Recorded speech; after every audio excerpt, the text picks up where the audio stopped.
It's all happened here.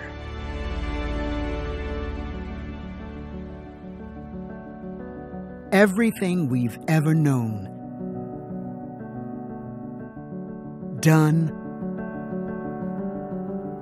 loved, took place on this drifting, spinning ball that's our home. It's where we learned to provide, nurture, protect,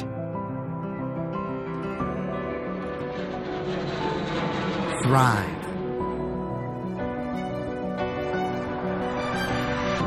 And yet,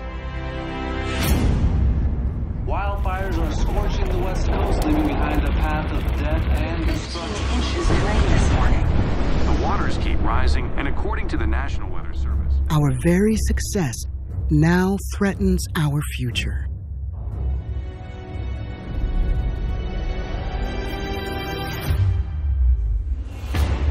Today, our greatest challenge is to learn how to grow while sustaining what sustains us.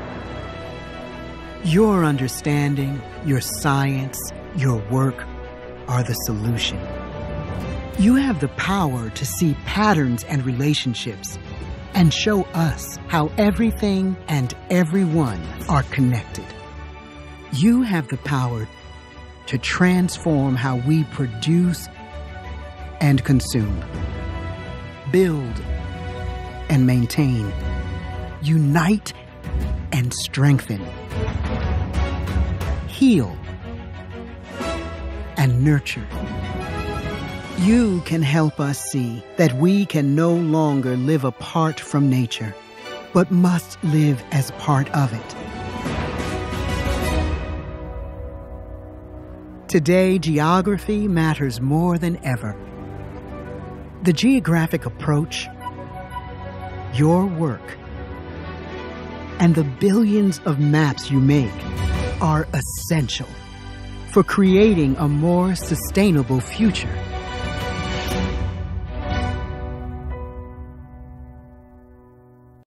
Good morning, everybody. My name is Jack Dangermond, and it's my great pleasure to welcome all of you from around the world to the, 2021 International Esri Users Conference. The purpose of this meeting is quite simple. It's to help you in your career, for us to share the technology that we're advancing, but also an opportunity for you to share the work that you're doing and give us feedback. It's about understanding and learning and inspiring each other to take on the great challenges that our world is facing today. This year, in addition to all of the activities that are underway, we're also going to be focusing on creating a more sustainable future for our planet. Before we go further in my presentation, I'd like to say a few words about who you are. This year, we're joined at this conference with over 50,000 GIS professionals from about 130 countries.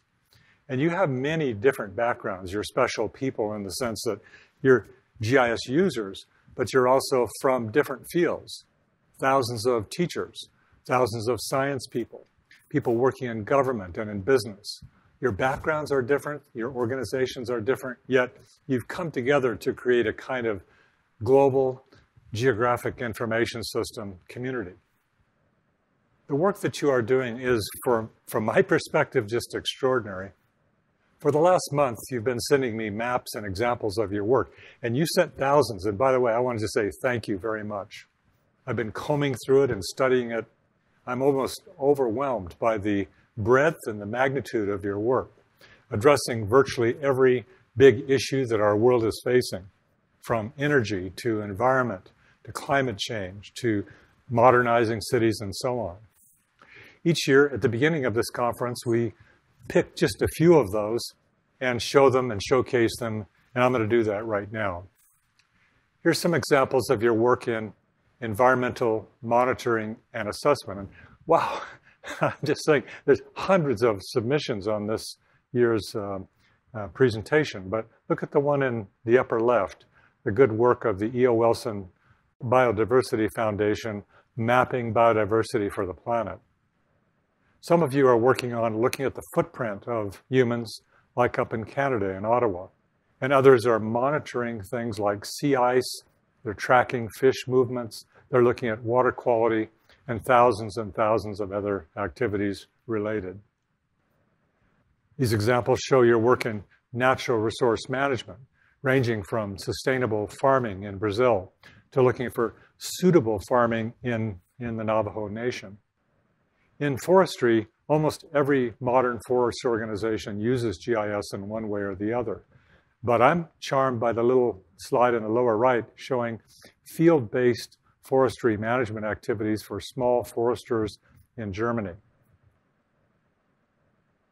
Lots of work in conservation. I'm very pleased to say that this is some of the most important work that we must do. Planning, managing, understanding. In the center, we see the analysis, the science analysis of elephant range patterns and the human-elephant conflicts. In the upper left, some of the great work going on for green infrastructure planning in the Po River hydrological basin in northern Italy. And on the right, you can see the management of ecosystems, like at the Archibald Biological Station, using fire, a natural system, to better manage ecosystems, change and growth. Some of you are using GIS to manage land information, land records. Let's call them parcels. And these are kind of a foundation, in my view, for so much of our civil society. But it's not just managing the boundaries, doing the system of record that is shown here. It's the application of those records, integrating it with other layers like soils and floodplains to do more rational assessments, property assessments. And look at the one on the far right. This was done by the Dutch cadastre working in Colombia to have a fit-for-purpose configuration of the collector technology for field surveying of cadastral data. Many of you are working in urban design and planning, creating a future in our cities. And here, again, I'm so anxious to share these with you.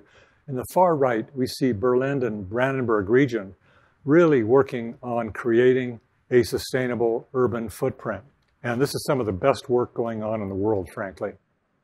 Others are updating urban plans, like the city of Paris in the lower right here, and just visualizing what's going on, creating new patterns of development, doing it in such a way that it is sustainable and administratively correct. GIS is continuing to evolve, and over the years I've watched it in this evolution. One of the big steps that has been made in the last few years is the movement into buildings and facilities. Its integration with BIM has meant that a whole new class of applications are emerging, from space management and fighting fires and indoor response. For example, this great work in Kuwait by the fire department. And look at the upper right-hand corner. This is CERN. CERN is the large European research center where the nuclear accelerator lives. And they have actually moved to a state of managing all their workspaces on the entire campus using GIS as a framework. GIS originated in many places, and one of them was in transportation with advanced modeling, trying to predict movement of people. In the lower right, you'll see in Jakarta the application of origin-destination modeling to predict ridership in buses and other vehicles. And in the far left, you'll see the application of GIS to optimize bus routes and also pick the right locations using operations research tools for stops. Many of you have traveled through the San Francisco airport before, and that entire complex is now managed with GIS, including all the rooms and walking times from gate to gate and so on. But speaking about time, the upper left-hand slide is interesting because it shows real-time traffic monitoring. Increasingly, this is a pattern going on in various regional and national agencies showing real-time geography. Engineering and public works management organizations are embracing the power of GIS to do their applications at many scales. I'd like to draw here your attention to the map in the center by Tetra Tech, which is a pipeline, showing a pipeline across Pennsylvania being constructed. what they applied is the web map pattern, and associated with those web maps all the different construction status activities during construction. It was kind of a living construction manifest. In the lower left, I like this green map because it's showing the targeting of where infrastructure investments should be made. This is a very relevant topic for all of us these days. And again, one of my favorites in this collection is up in the upper right in Switzerland, looking underneath the ground at pipelines, not the exact location, but the approximate location, which is helping excavate and understand the grid underground. Water and wastewater management agencies around the world are using GIS for asset management, things like being able to support service orders or manage inspections. Look at the one on the left. It's looking at the analytics. It's making a map showing age of the network, analyzing, again, where investments should be made. But here, my favorite is up in the upper right. It's showing not a real time, but looking over the last quarter at sewer conditions and how they changed almost at a glance. In other words, summarizing all of the asset information and its management. Utility energies, electricity and gas, are likewise using GIS for traditional applications like asset management and vegetation management, and increasingly for outage management, like this interesting map in the center showing the outage of the Colonial Pipeline gas network in the southeast as a result of the cyber terrorism activities. But in almost every utility that I'm talking with these days, they're moving over to renewable energy. They're hunting for the right locations for solar and for wind production and applying GIS to manage their farms in a whole new way. Similarly, in telecommunications, both traditional networks, wireline or 4G, is being managed extensively with GIS, but also the next generation of telecommunication, 5G, like this beautiful example in Sydney showing siting of tower to support using viewshed, pick the right location for these towers. And in Albuquerque, they're doing network planning. And our national government here in the US is using it to assess and model the coverage of broadband for the entire country. This is a very important topic because it identifies those areas where we have the potential of a digital divide, those populations that are being left behind because they're not connected to the web with powerful enough network. Our cities, our countries, our nation, our world is safer because of GIS. In the law enforcement areas, they are looking at past historic crime rates to see pattern and allocate resources accordingly. They're also increasingly looking at real-time information, doing crime monitoring. They're looking at everything from school threats in local geographies all the way to monitoring our global security risk. And EMS organizations and fire organizations are not only picking the right locations for their facilities, like based on drive times, but they're also addressing major and significant issues like the opioid crisis here in the United States, being able to respond more effectively. In the field of disaster preparedness and response, likewise, GIS has had a long history. These examples show some of the modern stuff that's going on. I'm fond of this one in the Congo done by Koksai Kogyo, looking at ground deformation near a volcano. But whether it's fire real-time or fire assessments of risk or doing damage assessments, and in flooding and in severe weather, GIS is playing a very significant and major force. Now, the lower right shows, again, Koksai Kogyo in Japan simulating the Fukushima earthquake that had happened a few years ago. And in this simulation, they're developing methods to be able to apply very quickly what might happen in other places in Japan and around the world. In 2020, the US Census carried out their centennial count of population. And GIS was central for this, not simply in making the maps, which are shown here, but also in actually structuring and running the census. It's based on geography, of course. and they were able to maintain with dashboards the completeness of their count as they carried it out. Now that the census is done, America is doing redistricting, which are political redistricts for congressional members. And GIS is again playing a significant role. I'll call your attention here to the map on the far right in the lower, which is illustrating population migration to Libya from across Africa. Libya is kind of a gateway into Europe for migrants, and these maps are quite extraordinary. Your work in social equity, particularly in the last year, is striking. You are studying the lingering effects of redlining, or de facto redlining still existing in Detroit.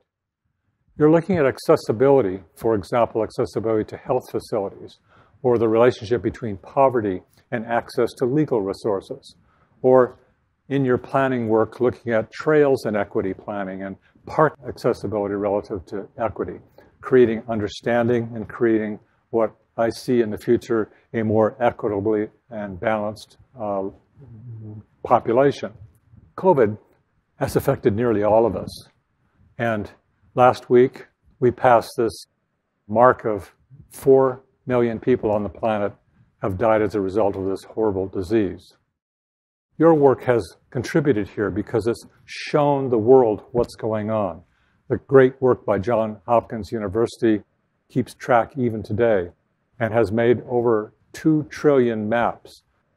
Not only are we better informed of what the status is, but as the interesting visualization in the center shows, we've been able to look at patterns. This is showing the dynamics of what happened in Central Europe, or Europe, during the winter months during the disease. And your applications in site selection for vaccination, or return to office management, or even look at the interesting map in Liberia where they mapped in great detail every case and set up quarantine zones to shut the pandemic down, and it worked. GIS continues to grow and be hugely beneficial in both business analysis and economic development. These examples show it. Optimizing delivery routes, cutting carbon. Picking the right locations to avoid multi-hazard insurance, like in Japan. Picking the right sites, picking the right territories. All of these are very powerful, not just in business, but increasingly being used in government to target economic development sectors of various types. Imagery and remote sensing of many different types is increasingly infiltrating, impacting, benefiting the GIS workflows that many of you do, whether it's vegetation health from recently collected drone imagery or forest inventories at a massive scale like at the U.S. Forest Service. Over on the far right, you'll notice this intriguing map to look into the ground and understand pipe deficiency. And another one like that is the satellite-derived bathymetry map. And then, I like this slide very much because your work is showing a complete gamut, including surveillance of illegal fishing to protect the Galapagos, for example, and modeling snow depth and runoff. These are hugely beneficial dimensions of remote sensing that are affecting GIS and geography in general. These maps show a collection of just beautiful cartography. And I picked these myself. I just found them very interesting. The warming of the Arctic by the Woodville Climate Research Center, or these maps of Mars and the terrain surfaces. And look at this interesting one about picking suitable landing sites for the Mars lander. We'll come back to that later in this session with a presentation from JPL. The hiking map atlas I'm very fond of. This company in Austria has been in existence for 250 years, and they now have a completely automated GIS-based atlas generation activity. And over in the far left, we can look at a zoning map that was made for colorblind populations. It's an interesting palette that is available now that we can apply in various sorts of settings. All of these maps that I've been showing you, these maps, but also all of the work that I've shared in the last few minutes, have interesting stories associated with it. I absolutely sense that I grew as I read these stories. I understand better the kind of footprint the magnitude of the work that you are up to. Each year, we select out of our 350,000 customers around the world, a small group of people, less than 150, to receive what we call a Special Achievement in GIS Award, or a SAG Award. These are the ones that were selected this year in the United States, and these are the ones that were selected around the world. These organizations distinguish themselves by really doing fantastic things. They organized all the data. They built the right applications. They organized the right institutional settings for their work. And normally, I would have them all stand up if we were all together in an audience, and we could acknowledge them in the right way. I won't be able to do that, obviously, today, but I do want to send a warm message to all of you in these organizations, how very proud I am of your work, but also just you should feel very proud and special for doing the kinds of things you're doing. Each year, we also select several of our users for very distinguished acknowledgement. The first one this year is the Making a Difference Award, which is going to Nespresso. This is a division of Nestle. And this organization is amazing because it's working with over 140,000 farmers, small farmers, scattered through 20 countries, helping them in sustainability farming. They have over 400 staff working with these farmers. Well, I don't want to speak all day about them, but I'm very, very excited about them. I'd just like to share this short video and then introduce you to Jan DePietro.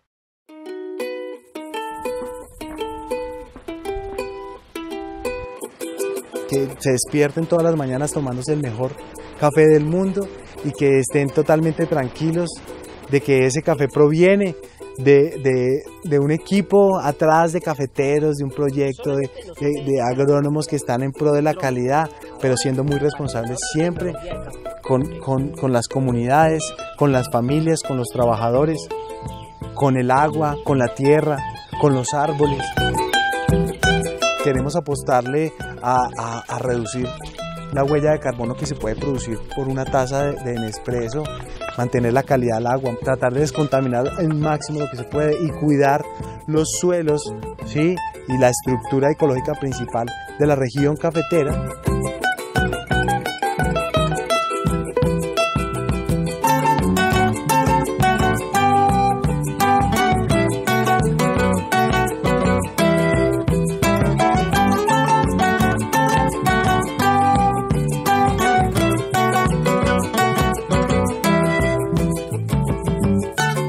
Parte de la aplicación de siembra en el modelo agroforestal, porque le está garantizando al caficultor que va a tener una sombra adecuada para el proceso de calidad de su propio café.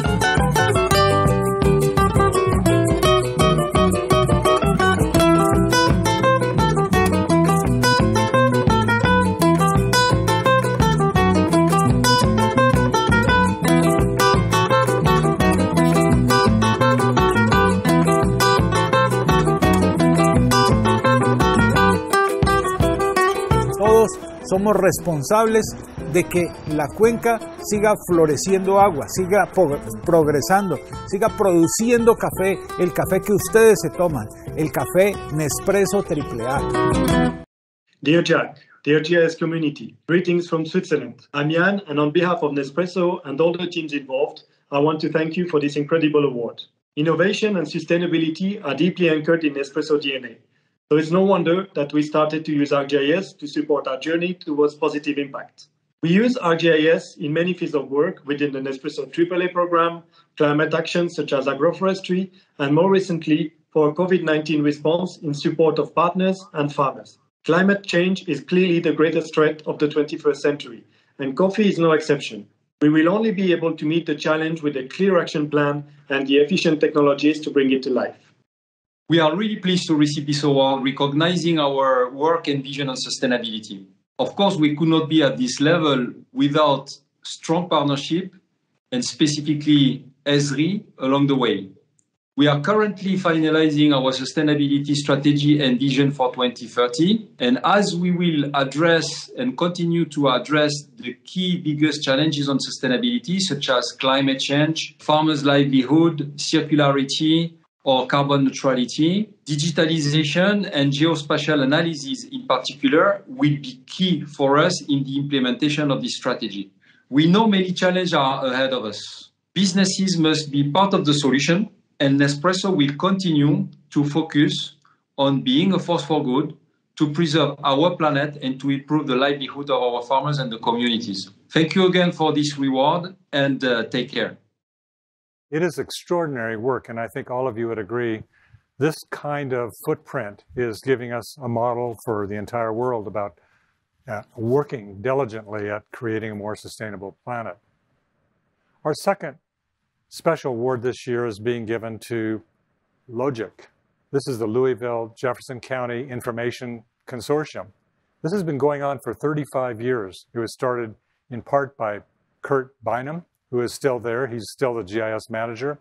They have 1,300 different databases that they maintain. They have thousands of applications that support water and sewer and urban planning and law enforcement and citizen engagement. It's a real enterprise system with the city and the county and lots of volunteers. Accepting this year's prize is actually the Mayor Fisher, Greg Fisher from the city of Louisville. So Greg? Hello, everybody. Louisville prides itself as a city where innovation is driven by community collaboration. Our LOGIC GIS represents a successful 30-year partnership that has changed how we conduct our community's business and serve and inform the residents of our great city. LOGIC is our shared warehouse of all manner of spatial data about our community. I want to thank our Louisville Metro government team members who work directly with LOGIC, the Jefferson County Property Valuation Administrator, the Louisville Water Company, and the Metropolitan Sewer District for enthusiastically backing the idea of collaboration to help our community. I also want to thank Kurt Bynum, Director of LOGIC, and his team for delivering on this critical resource. Most recently, we used LOGIC to monitor and report the impacts of the COVID-19 pandemic in our community. LOGIC also has been a valuable asset in our important work of advancing racial equity and economic development through the creation of a large and growing gallery of interactive web maps, dashboards, and story maps to inform our citizens and share our wealth of spatial information about our community. Our goal has always been for LOGIC to serve as a model for GIS collaboration, organization, governance, funding, and resource sharing. So on behalf of all of our partners, professional GIS staff, and our growing user community, we are proud to accept this Enterprise GIS Award. Great job, everybody. Thank you.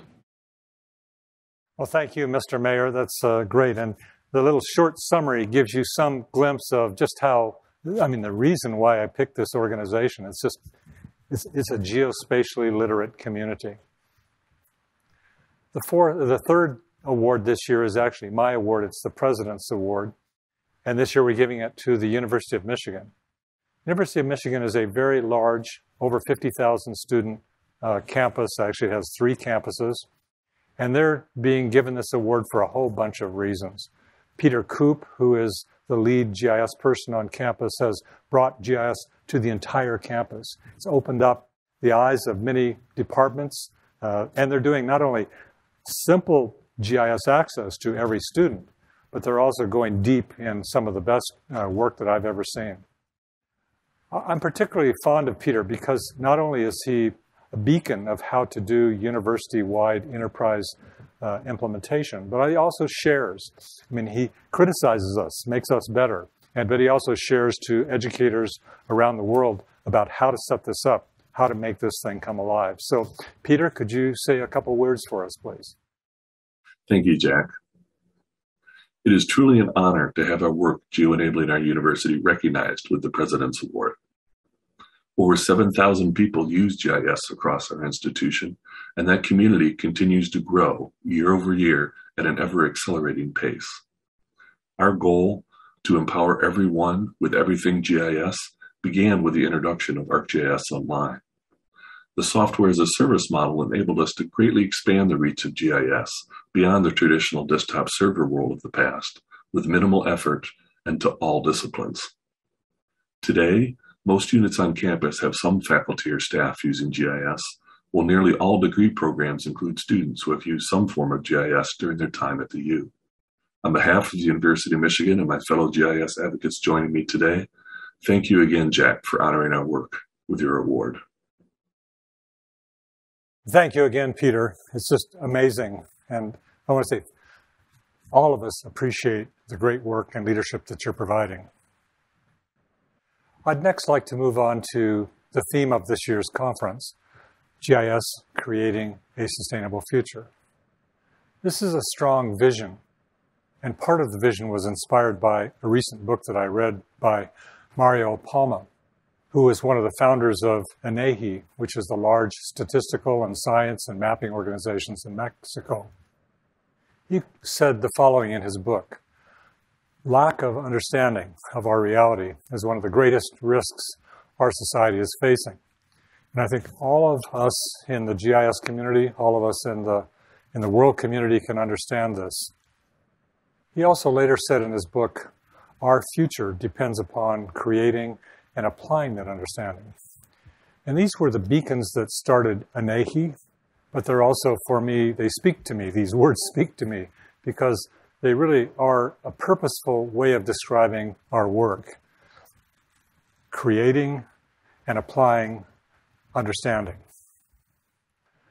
Our world is a complex and highly interdependent ecosystem that's rapidly changing and evolving. The world we live in is actually not well known. It's fragile. It's rich in biodiversity, which is disappearing at an alarming rate. It's also increasingly dominated by human activities. Geologists are beginning to call this the Anthropocene epoch, that epoch where humans absolutely dominate the life and the history, the life, the future of our world. Today, our world is being challenged because us as humans are living recklessly and unsustainably. And this is threatening our future.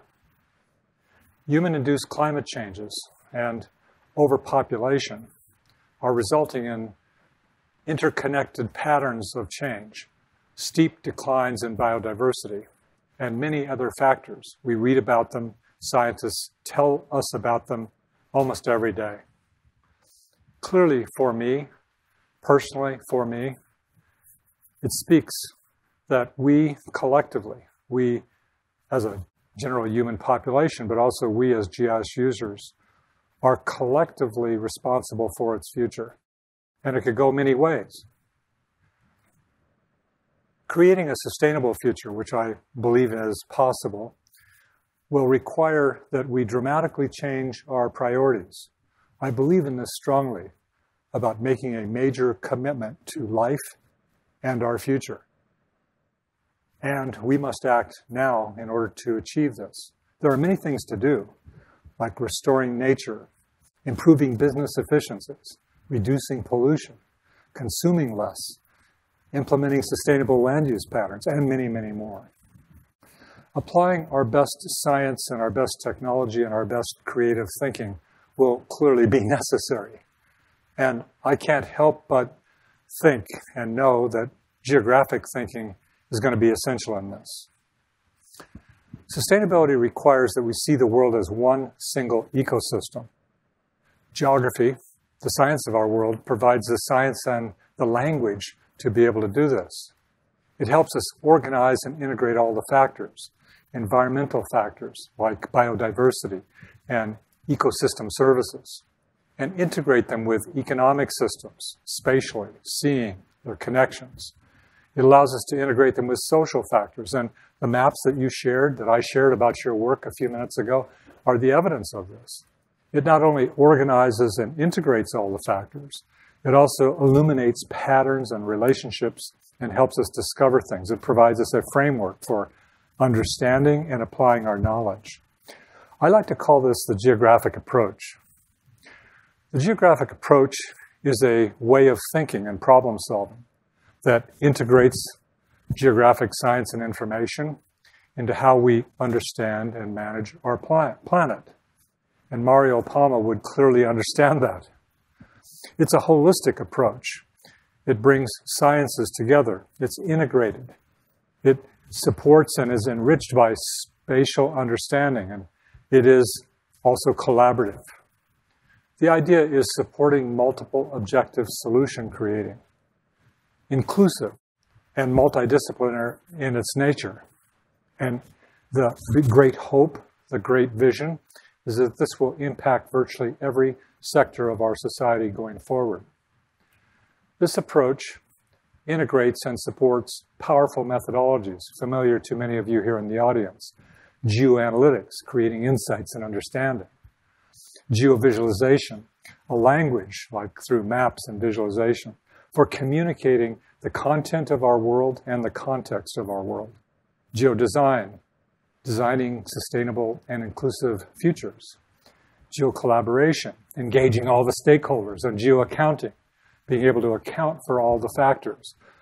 Setting up measures that are not just economic driven, but are driven in a mixed way, balanced way. And this geoscience and understanding can support our future. It can support our planning, our decision making, our engineering, our operations, how we manage our individual organizations, and how we manage the world.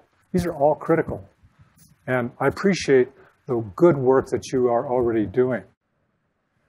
Clearly, GIS enables the geographic approach, the very tools that you use for measuring and visualizing and analyzing and making predictions, doing planning, making decision makings. All that work that you do is a kind of framework and a process for applying geographic knowledge, this integrative knowledge, widely.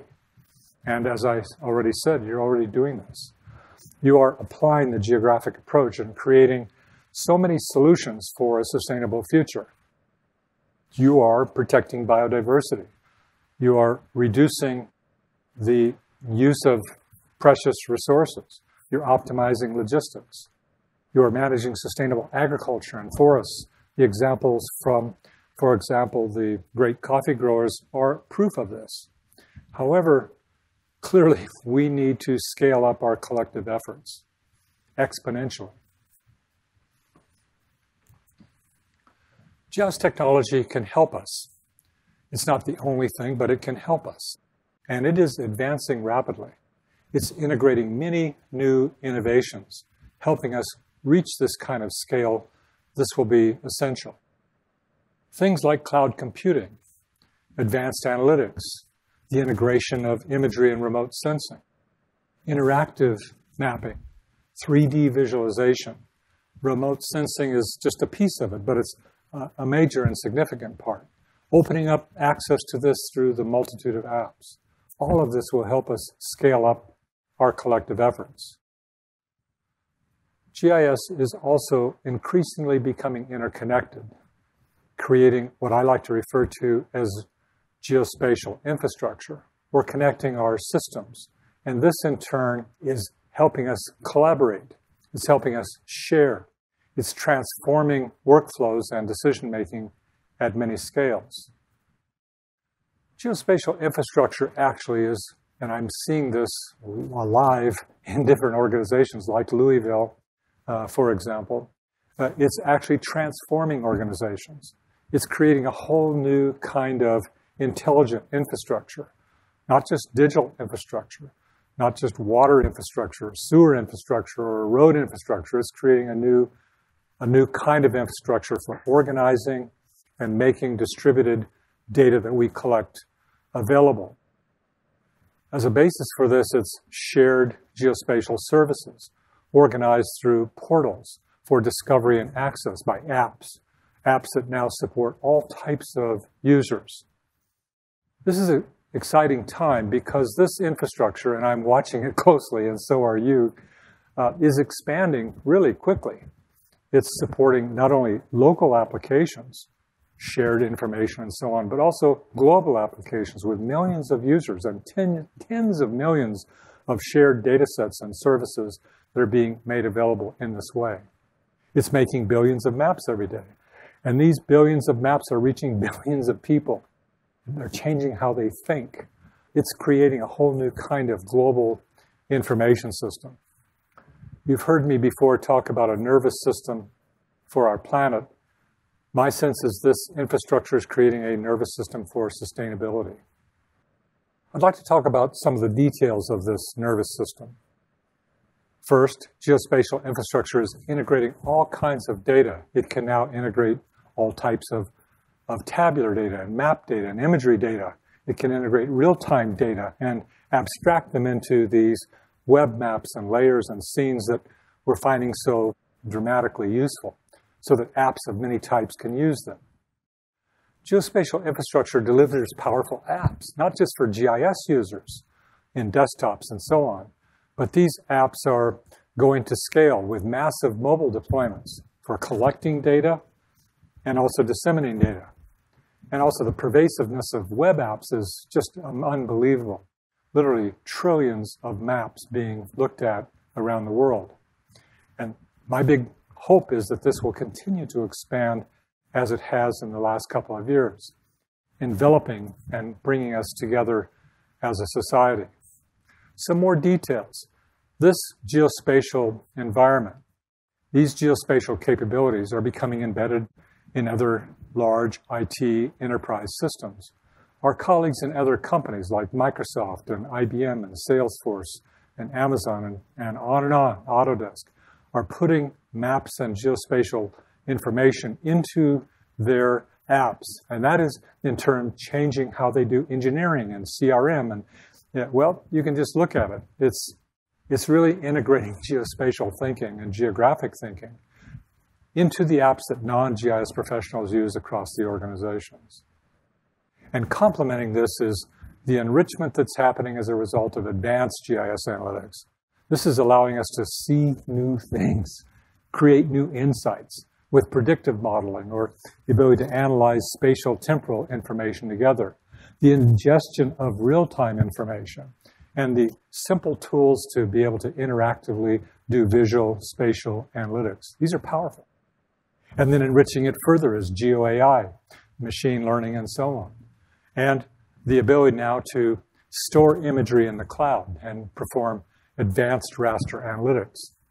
And finally, big data, the ability to integrate and pull on and create understanding from these massive data sets. I want to talk about a couple of these. Big data integration is going to open our eyes.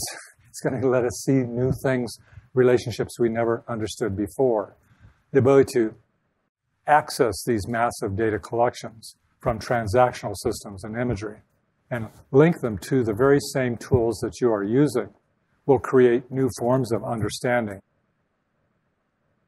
Imagery and remote sensing is one category of that big data, and it is enriching GIS, as we already saw in the examples that you shared, all the way from simple image-based maps for thematic underlays to oriented imagery, integration of motion imagery, dynamic image processing, point cloud visualization, and as I mentioned before, GeoAI and machine learning, which is allowing us to pull off the image feature information that enriches our GIS. All of this imagery data is increasingly being used in raster analytics and modeling, and increasingly that's being put into the cloud. We'll talk more about that together. Bringing all of these sources of data together and being able to integrate into your work these timely information sets. Well, I have been talking a bit about the nature of the geospatial infrastructure. I'd like to shift for a couple of minutes to hearing from the U.S. Forest Service. Actually, the U.S. Forest Service has been my customer now for 51 years. It's quite extraordinary that they are now, the chief of the Forest Service is going to share with us some of the great work they are doing at scale, bringing a lot of this information together. So, Vicki Christensen, can you start it off for us, please?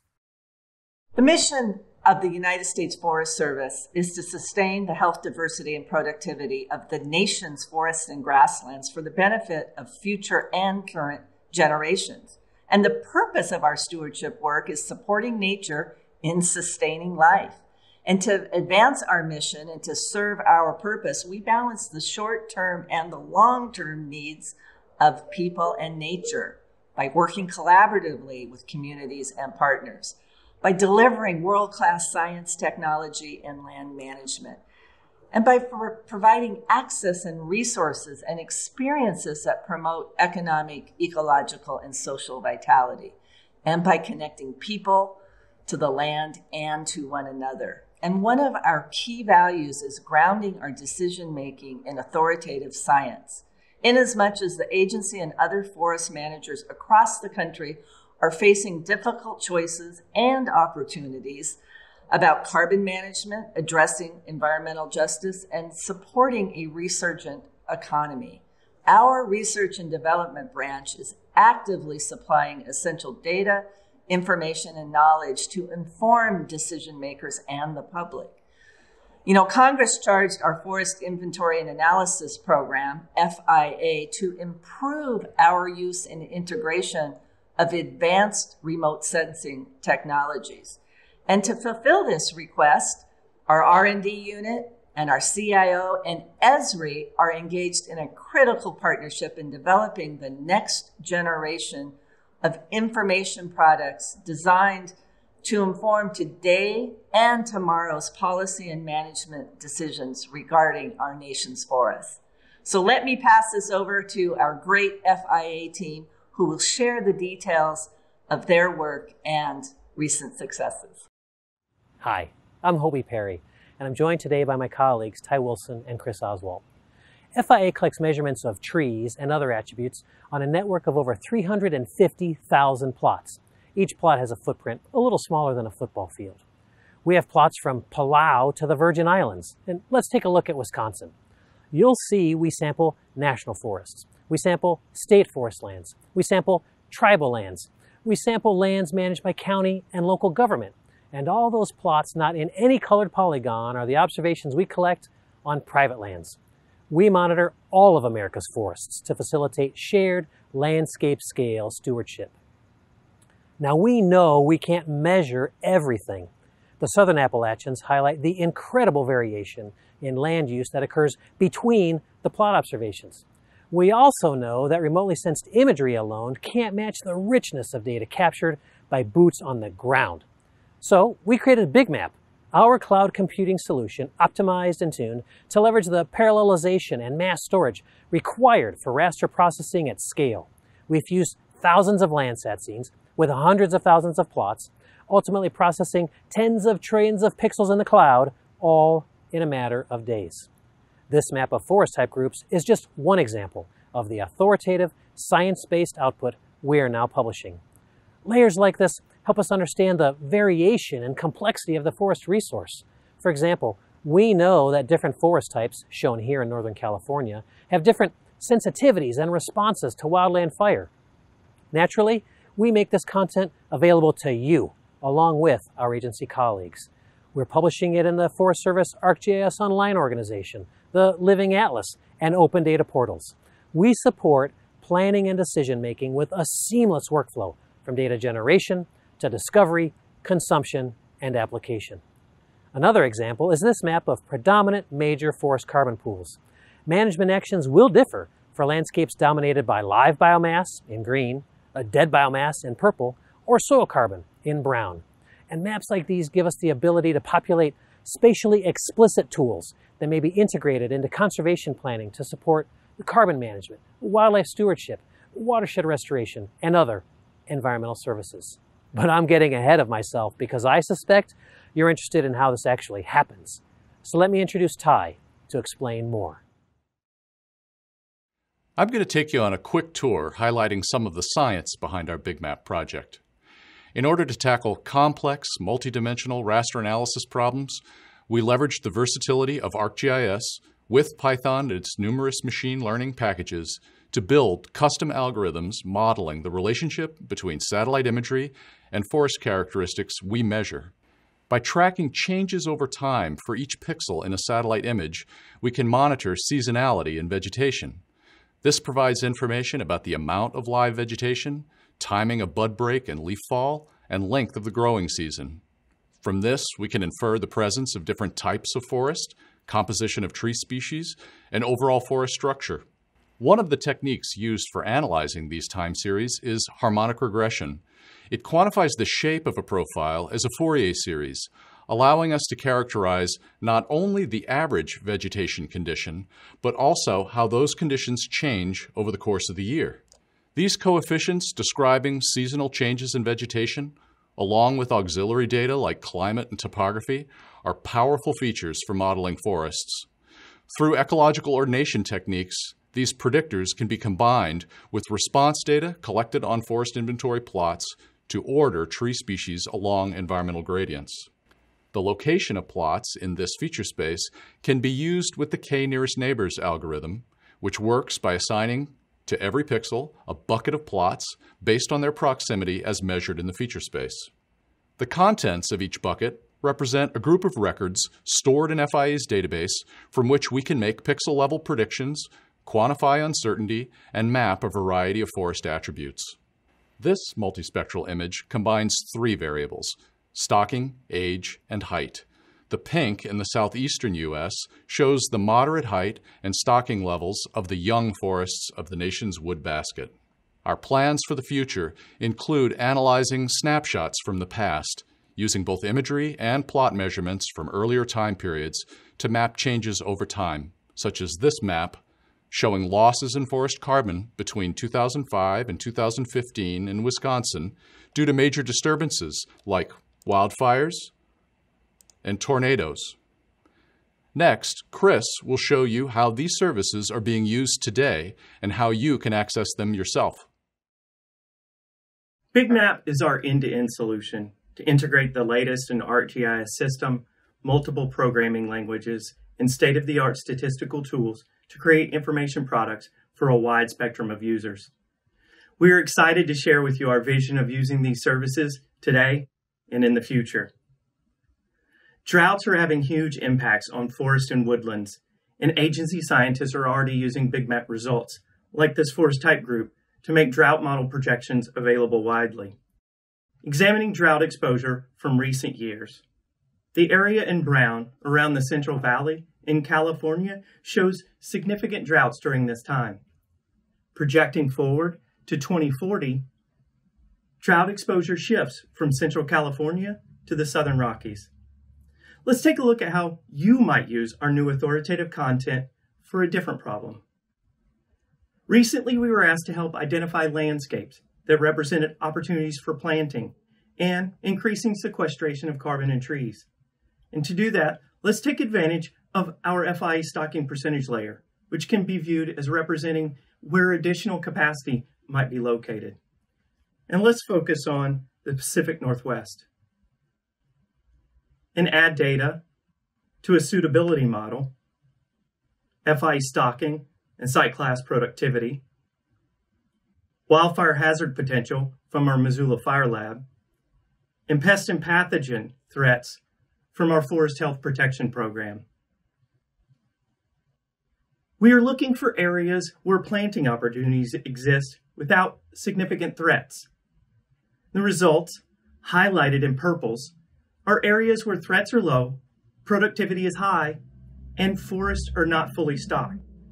Now, this demonstration suggests a lot of opportunities might exist in Western Oregon and Western Washington. These could be important areas to realize shared stewardship, to implement climate mitigation, or restoration plans. And that was two examples of how you might consume these services in your own analyses using notebooks, geoprocessing tools, raster functions, and more. Today, we are excited to announce the release of our new hub, the FIA Geospatial Showcase, hosting all of the content we have shown today and more. Our hub represents a meeting place where we're sharing our best science and data in order to facilitate collaboration and empower your efforts to create a sustainable future. We will regularly add new content, eventually publishing other information products derived from our database. With consistent science-based information from FIA and others, we as a community can focus our energies upon the opportunities and tough challenges facing us.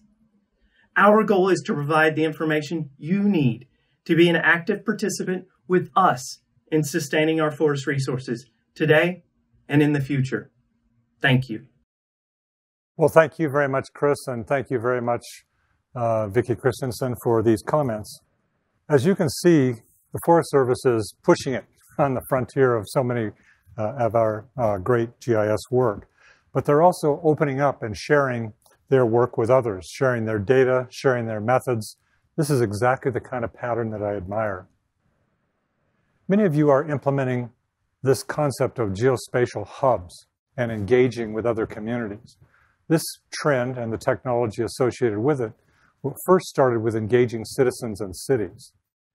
It's all about organizing initiatives and then organizing the teams and organizing their activities. But this is now, especially in the last year, expanded to organizing professional relationships between users of different types. This technology and the organizational strength of the people behind it is fostering many new types of geo-collaboration. And I love that concept because it's essential to make the concepts of geospatial infrastructure work. I'll summarize what I've been talking about. Our world is being challenged on many fronts, and we will increasingly need to be responsible for its future. Part of this presentation is about getting us even conscious about it among ourselves. The geographic approach and geospatial infrastructure, this rapidly expanding new pattern, is going to provide us with the science and also the practical means, the essential means to be able to make this work. But they're not going to be enough. You and your work are going to be essential, providing leadership in your own organization, carrying out problem solving, the kind of things you already do, but thinking larger, thinking holistically. My place in my organization's place in the world. Promoting our best tools and methods and thinking, being able to communicate clearly and effectively, and most of all, collaborating with other kinds of organizations, exchanging ideas, which I really wish we could be doing here together physically. This informal communication is so very important. Also, for me personally, I feel like I'm all in. I'm going all in. And I really want to encourage you to go all in. Act with urgency. These are the times where we really have to get it together and move at many different scales. I'd next like to move on in my presentation to talk about our work, the work that we do to support your work, and that's exactly how we see it. ArcGIS is our essential technology that we continue to evolve, and I'll go deep into what we're doing and have been doing in the last year in that environment. The vision of ArcGIS is to create a complete, comprehensive geospatial platform that supports multiple communities. The GIS community, of course, but also the mapping and location analytics communities, and also support geo-enabled systems, which are specialized technologies for specialized workflows. We do this in an open and developer-friendly environment with SaaS and software, and most recently, platform as a service. I'll talk more about that in just a moment. ArcGIS supports three fundamental types of systems, but they're all integrated into one technology. Systems of record for transactional data management, systems of analytics for creating insights into how geography is interconnected and works, systems of engagement through apps and maps that connect populations to the organization's work, communicate, and so on. ArcGIS is an integrated system. It brings many components together and works actually and has been engineered to work as a single system, supporting many kinds of applications and people. It, as a technology, is what is enabling and fueling this geospatial infrastructure pattern.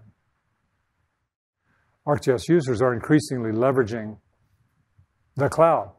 They're extending their system and strengthening their capabilities by deploying in clouds, like the Arcgis Enterprise, but also leveraging SaaS resources from the cloud, like content or analytics in the cloud, or I'll be talking about a number of these things in a few minutes. Our pattern here is Arcgis Online.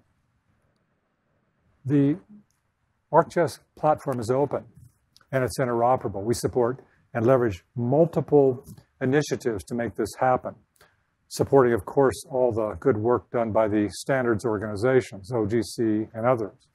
We also have architected the system to be an open architecture with open APIs and open data so that it can help our users integrate their systems into a broader frame of other IT systems. We have been working during the last year on enhancing capabilities. They're advancing. Over the next few minutes, I'm going to be sharing a bit about each of these different activities that we're working on. But these are just kind of a preview for what's going to be shown in the next couple of days in various workshops. Lots of new innovations, specialized applications in many frames. I'll start this presentation by updating you on ArcGIS's content. ArcGIS content is integrated in part of the fundamental system, and it's really ready-to-use content. Thousands of layers that cover the Earth and also are curated by us from public sources made available so that they are literally, again, GIS ready. Look at the list on the right. These are some of the new initiatives to be able to take the NGDA data sets from the US federal government, sometimes called A16, and make them openly available for download and services for your application. And it just goes on. But one of the big ones I want you to notice, the new content that we created in the last year, which is a land cover map for the entire planet. These data sets are for global applications, certainly, but also they are of the nature of being very detailed in many geographies that can be applied for your work. Let me go on to this global land cover 2020 data set. This is high resolution imagery, the Sentinel imagery from the European satellite, which has been classified into basic land cover. And this is open data now available to all of you as services or downloads. And we built this in collaboration over the last several years with the National Geographic Society and Impact Observatory, and also Microsoft Corporation and their planetary computer. Powerful, exciting. Well, let me go on to desktop mapping and cartography. Here, we've been making improved tools and improvements to our tools to support advanced workflows in the desktop environment of Arcgis Pro. We've added new things. We've certainly achieved parity with the ArcMap technology of the previous era, but also we have advanced new things, introduced new kinds of cartographic tools for advancing cartographic science. And there'll be lots of sessions on cartography here at the conference in the next few days. In the field of interactive web mapping, we have also made a lot of new improvements. The first word that I chose here is fast, because the performance of being able to do interactive mapping has, again, dramatically increased. And that's enabled things like data-driven exploration of maps. Look at the upper left. See, I'm moving back and forth this little chart, and we're seeing all of the counties in the United States visualized dynamically as we explore the information. That's a new pattern for maps. It's the idea that mapping is an interactive environment. Some of the improvements are that we introduced a new map viewer for both Arcgis Online and the Enterprise technology. And you can look through the list, you can find your favorite things. Mine happens to be sketching, the ability to sketch on top of a web map and then share it with my colleagues. Instant apps are a brand new thing that were introduced this year. They allow us to quickly transform any web map, 2D or 3D map, into an app. And we support about a dozen of these apps. You can just take your map, associate it with this app, and boom, you've got an app to go. And there's many more coming. For some of you, you'll remember the word configurable apps. This is kind of the next gigantic step forward of configurable apps. You can build these independently, but you can also create them right inside of the map viewer. For many of you, dashboards are almost an essential element now. I see them in almost every agency that I go to because they provide dynamic, real-time visualization about any subject. Well, for every subject, dashboards have meaning and have been embraced by our users to be able to provide at-a-glance information. We continue working And what's coming is a new table visualization and the ability to have dashboards natively implemented on your mobile device. That means that people can look at their little favorite dashboards anywhere, anytime, and on any device. Story maps are, again, one of these enormously popular applications. They're opening up geographic storytelling for all of us. Everybody has a story, and they're telling it like crazy with story maps. Millions of these have been published, thousands of new ones introduced every day. My good friend Jim Fallows calls this Geo Journalism, the ability to author a story and make it available dramatically, dynamically, digitally, covering a lot of populations. The innovations here have been better, simple drawing tools and the ability to collect multiple story maps together into collections, so I can publish like a story book for a particular community. These are getting easier, and the story map role last year opened up story map telling in a very affordable way to entire enterprises, and we're going to continue on that journey of making this more available and easier to use by everyone. Embedded mapping is an idea that I talked about earlier, the idea of embedding our mapping and our tools inside of other organizations' apps. And this is about embedding Arc Maps into other products, like all the Microsoft 365 products or the Autodesk tools for engineers, or into the Adobe products, or into Salesforce and Amazon and SaaS and IBM and others. My sense is that this is going to be continuing to expand your reach, the reach of GIS, bringing easy map making inside of other technologies. Well, I think that has the potential of really making transformational impacts. Our work in interactive visual analytics is largely organized in a product we call Arcgis Insights. And this is a very easy to learn tool that works in both web and desktop environments. It allows people to access lots of different data around their organization and engineer access, and then explore the data visually, spatially, and then do analytics and interactive reporting on that data set. Very popular set of tools that are rapidly expanding. Speaking about spatial analytics, for many of you, it's the heart and soul of what you do. It's all about solving problems and advancing science in multiple ways. This year, we've introduced 90 new tools and algorithms. They're shown partly in this visual display. New tools for AI and machine learning and big data analytics, scripting, data engineering, and so on. Again, I invite you to the workshops because very powerful things have been introduced that will change the fundamental methods of certain sorts of workflows dramatically.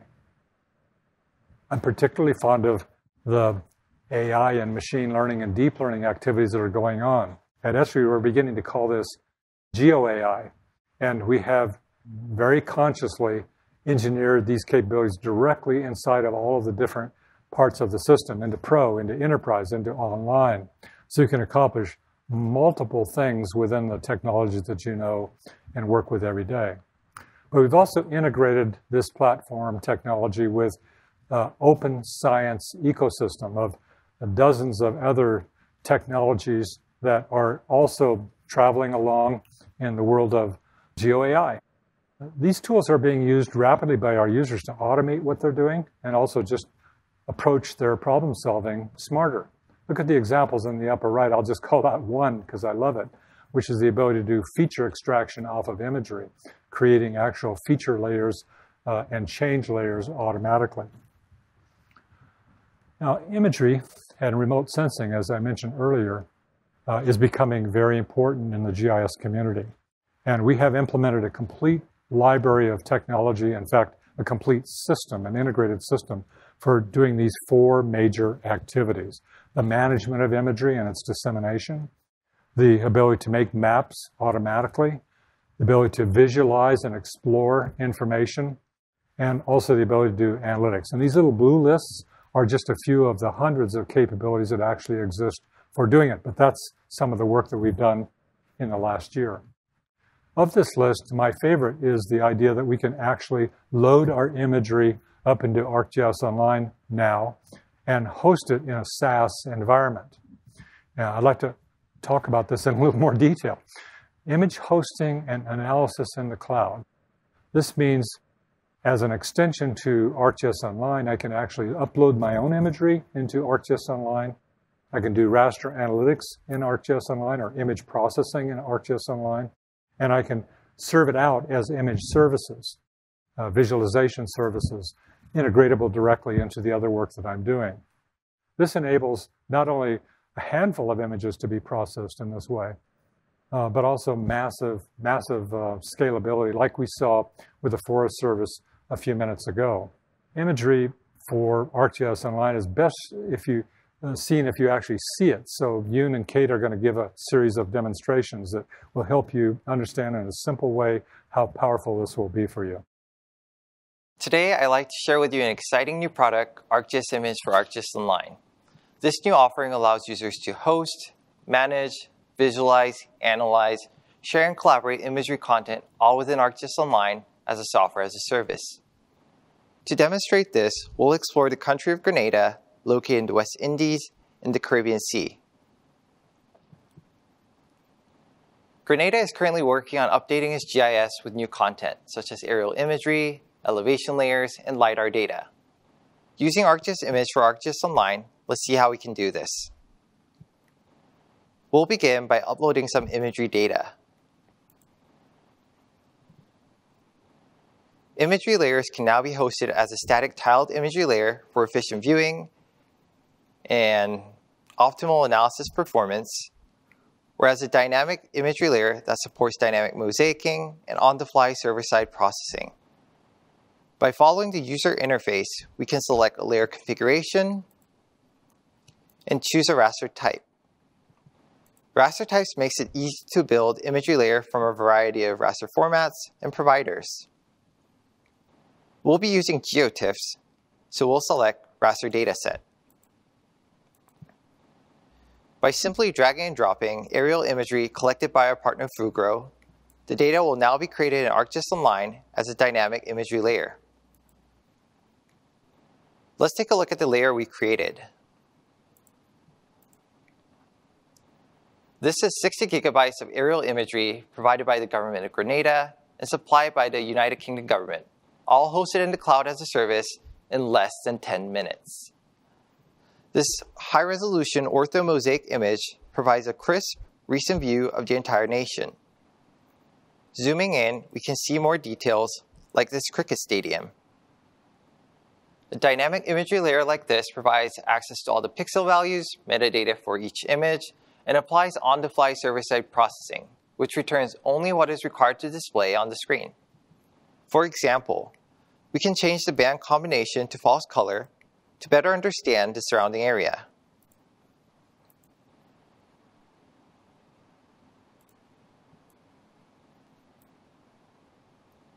Now we can easily identify this quarry next to the stadium. Let's switch back to natural color.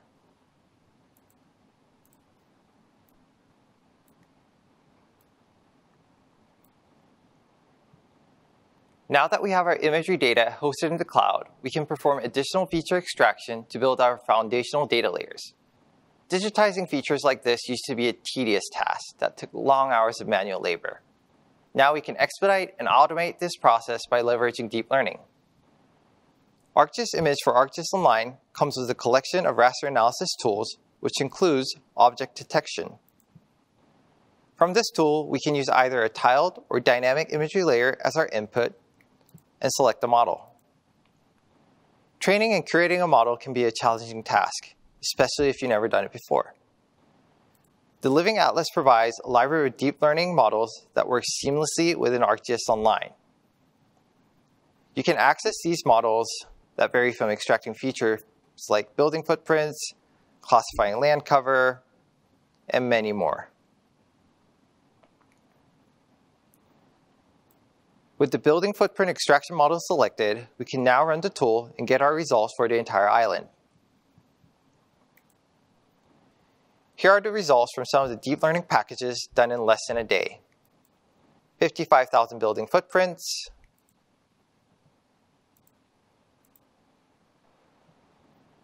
roads across the island, and a complete land cover classification layer. These are just some of the capabilities available in Arcgis Image for Arcgis Online. To take a deeper dive with more advanced raster analytics, I'd like to hand it over to my colleague, Kate Hess.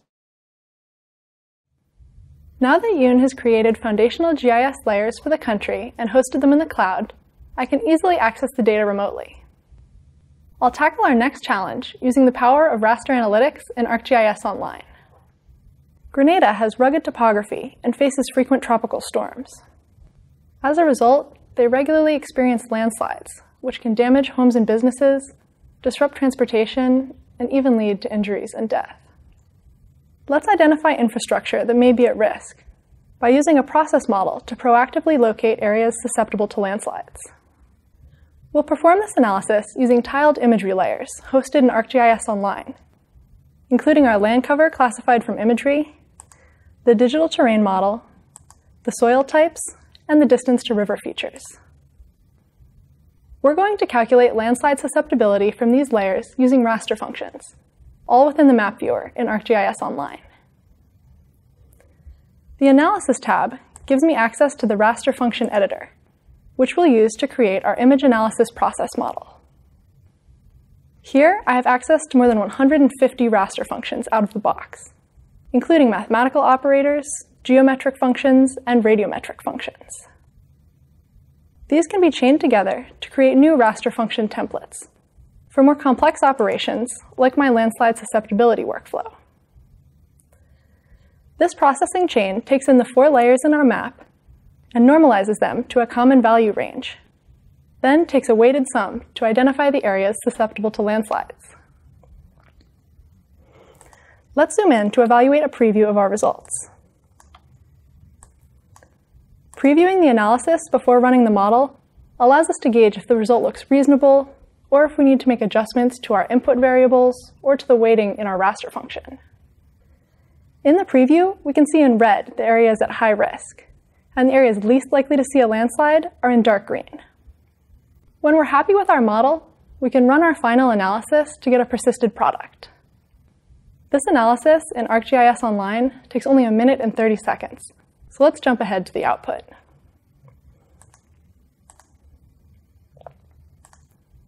Now we can see the areas with high susceptibility to landslides for the entire island. Let's bring this output layer into a 3D scene so we can visually explore the relationship between landslide risk and elevation. In 3D, I can clearly see how slope steepness relates to landslide susceptibility. Let's get a better understanding of what infrastructure may be at risk by bringing in the building footprints and roads that Yoon extracted from imagery. These layers are easily accessible to us since they're hosted in our organization in ArcGIS Online. In 2D, we can clearly see that this building falls within a high-risk area. But now in 3D, my attention is also drawn to this road, which falls within an orange area, but would be impassable if there were any significant landslide above it on the hillside. This is just the beginning of what we can do with hosted imagery layers and deep learning models in ArcGIS Image for ArcGIS Online. All of this was created in the cloud, so we didn't need to set up any infrastructure to run our analysis. We can also use point cloud data and ArcGIS Pro to bring our buildings into 3D. This gives us additional context for the building on the slope, as we can now see its height and shape, and how much of the structure is built on the hillside. With the additional capabilities of ArcGIS, we can continue to build out our countrywide database and foundational GIS, including bringing in LiDAR data to see our vegetation and power lines. We now have a 3D base map for the entire country. As a result, we have a building inventory for census planning. With the additional data layers, we can have an approach to natural disaster response that is more data-driven. And urban development, like here in St. George, can be intentionally planned and sustainable. All these capabilities, hosting imagery, deep learning models to extract features, and sophisticated raster analytics, are now available in the cloud. Thanks very much, Kate, and also thank you, Yoon, for introducing this very powerful technology. And I think you can now see why I'm so excited about being able to put imagery in the cloud and allow these massively scalable capabilities be put in the hands of virtually every user. Drone mapping is another dimension of what we are doing with imagery. We support two fundamental technologies: site scan, which is cloud processing, and drone to map, which is desktop technology for planning and managing and collecting imagery and then processing it. This is what we are beginning to call reality capture. It is a mission that results in things like point clouds or DSMs or multispectral thermal emissions, lots of data sets that are directly usable by our users. For some users, they wish to do this at scale. So we introduced late last year a new technology called Sure for ArcGIS.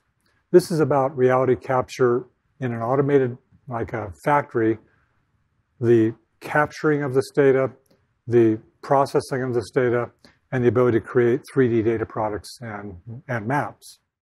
This is very, very attractive to large mapping agencies or to aerial survey companies who wish to automate and transform how they do digital photogrammetry.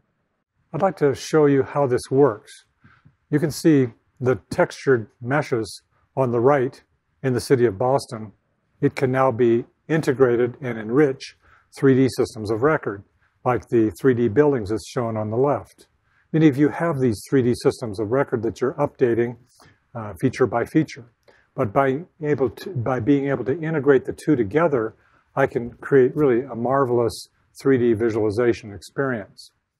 This is an example in Frankfurt, Germany, where an aerial photography mission was processed simply in a few hours to create this beautiful pictorial description of the city. And I can interact with this, of course. It's a beautiful visualization. But what you don't know is behind those, let's call them 3D pictures, are the actual 3D features. So I can interact with the features. I can color them. I can color the mesh. Like in this case with zoning. Well, the little video here speaks for itself. You get the idea. I see a new generation of 3D GIS as a result of these meshes being captured and being able to be integrated into our 3D systems. Our work in 3D visualization and analysis is fundamentally advancing GIS. It's not just about meshes, but also we've been working on the integration of game engine technologies to support immersive experiences. We continue working on tools for doing 3D web editing, both of meshes, but also of individual features. We've done extensive work in the integration of BIM models. We started in a great partnership with Autodesk Corporation, and we've extended this technology to include open BIM models or IFC integration. And we're also working actively on the ability to integrate these 3D BIM models right into our feature databases as a long transaction, and lots of other things, like being able to interactively do view sheds or cross sections or elevation profiles of various types. I'd like to share with you particularly the next chapter in our GIS and BIM integration. We're doing this closely with Autodesk Corporation, linking our systems with their systems and workflows. Now, Arcgis Geo Bim, a new product which will come out in the fall, is able to dynamically link Arcgis features to documents within the Autodesk Construction Cloud and BIM 360 environment. That means I can point at a feature in a 2D or 3D scene and automatically bring up next to it, dynamically bring up the document. We have engineered this in such a way that this dynamic relationship can be the platform for creating a whole new class of apps. This will enable new kinds of collaboration, bringing the engineering and construction community closer with the GIS community and vice versa. Our 3D capabilities in ArcGIS are integrated across the entire ArcGIS system, and they enrich all types of experiences in the desktop, in the mobile environment, and also on the web. These experiences are part of a larger system, a complete 3D GIS system of record, a kind of living digital twin. Another dimension of our work is integrating real-time visualization and analytics into a GIS. This is about integrating sensors, the IoT, directly into the GIS, and we have two solutions to do that. The one is the Geo Event Server, which is an extension to the actual enterprise software. The other one is a new capability called Velocity, which allows these kinds of functions to occur inside of the Arcgis Online cloud. This is all about ingesting real-time data and visualizing it and analyzing it and bringing it right into dynamic applications of all types. For many of you, data management and editing is the center focus of your work. And here, our activities include continuing our support for all the leading data management technologies in the cloud and on premises, but also reaching forward into the future. We're integrating ArcGIS with these cloud data warehouses to enrich and do big data kinds of operations. We're continuing our support to advance industry data models, services-based models like parcels and utility networks and so on. And we've also made improvements in the geodatabase and performance and a variety of other things. Finally, we continue to work on improving our editing tools, new QA/QC tools, new integration of 3D features and meshes that I talked about earlier. And moreover, just this steady march of improving performance and scalability and usability all around. In the field, ArcGIS supports a series of field apps for both operations and data collection. The biggest innovation that we introduced last year was the ArcGIS Field Maps app. This actually brought together many individual apps' capabilities for collecting data, updating data in the field, tracking where you are, and being able to access services-based visualization tools. It also introduced the ability to do markups on top of maps and share them.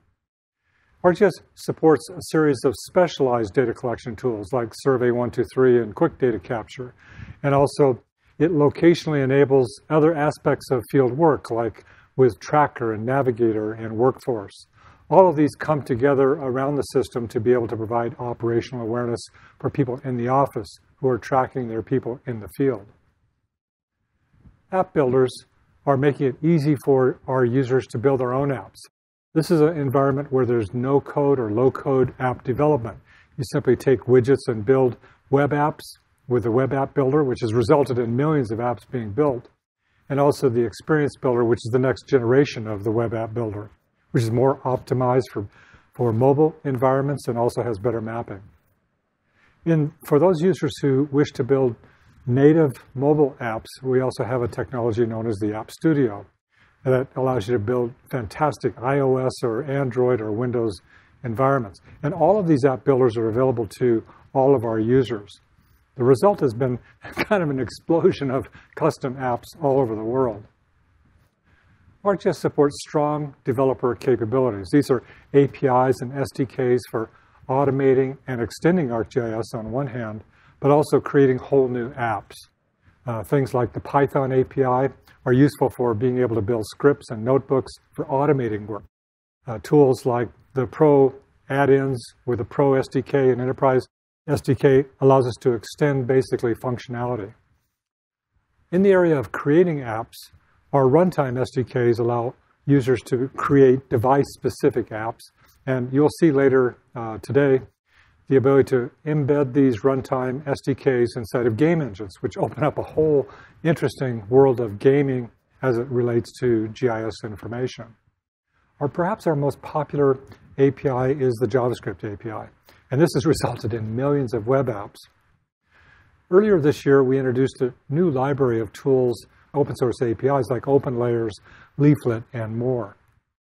I'd like to take just a moment about the JavaScript Mapping API, which is really continuing to advance at a very fast rate. faster performance, data-driven visualization, new tools and widgets and workflows, more 3D capabilities, and especially client-side analytics that you saw in a few examples I shared a few moments ago. Arcgis Platform is a brand new technology we released earlier this year. This is about developer-focused mapping and location services, and it's delivered as PaaS. It's delivered in a consumption-based business model, which supports non-GIS developers and also the embedding of location services capabilities from the cloud into enterprise systems.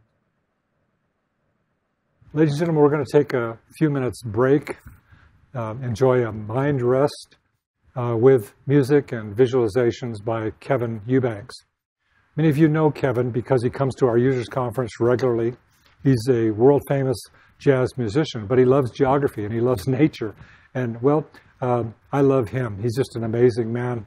This will be followed by a series of capability demonstrations hosted by Madeline that will take you through feature function demonstrations of the great capabilities that I talked about in the last few minutes. Kevin?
I hope you all enjoyed the inspirational music from Kevin Eubanks and the stunning nature visuals.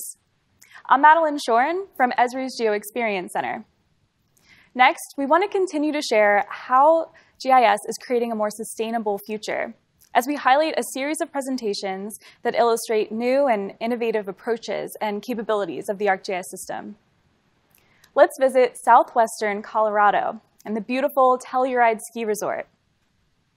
To manage their complex operations, the team at Telluride uses ArcGIS Online's cloud capabilities to build a digital twin of their mountain. So let's hear from Brandon Green, the Director of Snowmaking and Capital, and Matt Tarkington, GIS Analyst and Drone Operator. Welcome to the Telluride Ski Resort. This is our office.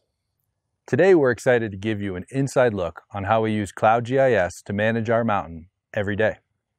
So here in Telluride, our mountain ops teams collectively manage roughly 2,500 acres of terrain on both private and Forest Service lands.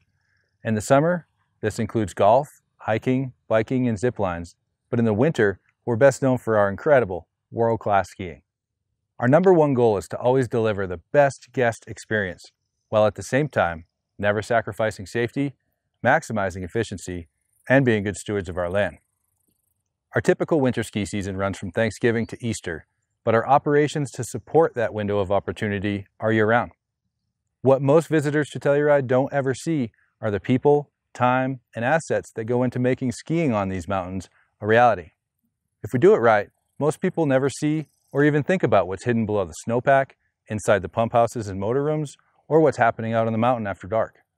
GIS helps us track, maintain, and organize our assets, then visualize and leverage that information into our everyday logistics and long-term planning. Our small GIS team here in Telluride are providing a cloud-based geospatial infrastructure, or digital twin, that enables on-mountain staff, dispatchers, managers, and execs to have access to the same real-time information they need to make rapid, informed decisions. For example, our snowmaking crews use field maps and dashboards to keep track of snowmaking infrastructure and share information in real time. Ski Patrol uses surveys and dashboards to report on avalanches, manage explosives inventory, investigate accidents, and monitor weather patterns. Dispatch utilizes dashboards to supervise open and closed terrain and get an overall view of our mountain operations. I'm most excited about taking real-time data from all of our sensors and disparate systems and make them readily available in a suite of common applications. Really, we are one big 24/7 operation. Most staff work their entire shift out on the mountain. Easy access from the cloud to mobile devices is essential for the success of our mountain operations. Complex terrain and elevation are major factors in everything we do. The amount of energy it takes to move equipment up, down, and across the mountain drives our economics and our decision-making. Over the last year, we've expanded our drone collection and mapping efforts, creating maps and scenes that help us understand and convey every detail of the mountain. But our biggest challenge, by far, is snow. Getting a snowpack to the proper depth, width, and location is something we just cannot schedule with Mother Nature. So we continuously innovate when it comes to snowmaking and integrating real-time GIS to provide the best possible skiable surface to our guests every day, every season, year after year. And it's our digital twin that helps us do that. We can now look to the future and plan our long-term sustainability so that we use the least amount of natural resources moving forward. Now, while Matt and I would like to share more with you on how we're preparing for this winter season by integrating real-time GIS, advancing our drone operations, and improving our snowmaking, we're going to have to let our friends at Esri do that because we have to check in on the progress of our latest automation project. So the next time you're thinking of heading up to the mountains, remember, you're always welcome here at the office. Thanks, Brendan and Matt. A small team leveraged a Cloud GIS implementation pattern, and a fast-moving mobile workforce is enabled. This story really illustrates the value of real-time information for rapid decision-making. So let's fast forward to the winter ski season, where Suzanne Foss, the ArcGIS Velocity product manager, will share how Telluride is advancing their real-time capabilities for fast decision-making and improved safety. I'm really excited to show you all some of the ways we're collaborating to bring real-time geospatial awareness to operations at Telluride for the upcoming winter season. What we're looking at here is a dashboard with the kinds of real-time information that come from Telluride's operational systems. There's a wide range of equipment, assets, and staff that support commercial operations and resources management at this massive facility. For example, the chairlift system reports information on dozens of kinds of telemetry. And it's important for the team to understand immediately if there's been a fault in the system, because most faults cause the chairlift to stop moving. Understanding the type of fault and getting that information to the right mechanic as soon as possible is essential to get visitors moving again. The team also monitors information from the water pump system that supports snowmaking operations. The water pump houses provide information on flow, pressure, and allows the team to understand how much water is getting to the snow guns. Telluride has close to 400 snow guns, and understanding if they're online and running as expected is critical for optimizing field maintenance and reducing costs. Now, in addition to all these mechanical assets, Telluride is also working on enabling the tracking of key personnel. Most staff out on the mountain carry a radio that reports their location every few seconds. And going forward, Telluride is looking to map this radio data and begin to track certain types of personnel, like ski school instructors, ski patrol, and maintenance crews. And staff on fleet vehicles are also equipped with GPS units. This includes vehicles like snowmobiles and snowcats. We're currently working with Telluride to bring all these different data streams into a comprehensive, dynamic view of their facility, using the SaaS-based, real-time capabilities of ArcGIS Velocity. Real-time data from operational and asset tracking systems can be ingested with ArcGIS Velocity using feeds. Feeds enable you to connect ArcGIS directly to IoT systems, like cloud platforms, web and messaging brokers, and data providers. Creating a feed is easy. You choose the type of connector, connect to your data stream, and configure your data model. Feeds are continuous cloud-hosted service that ingests data and light up your maps with streaming information.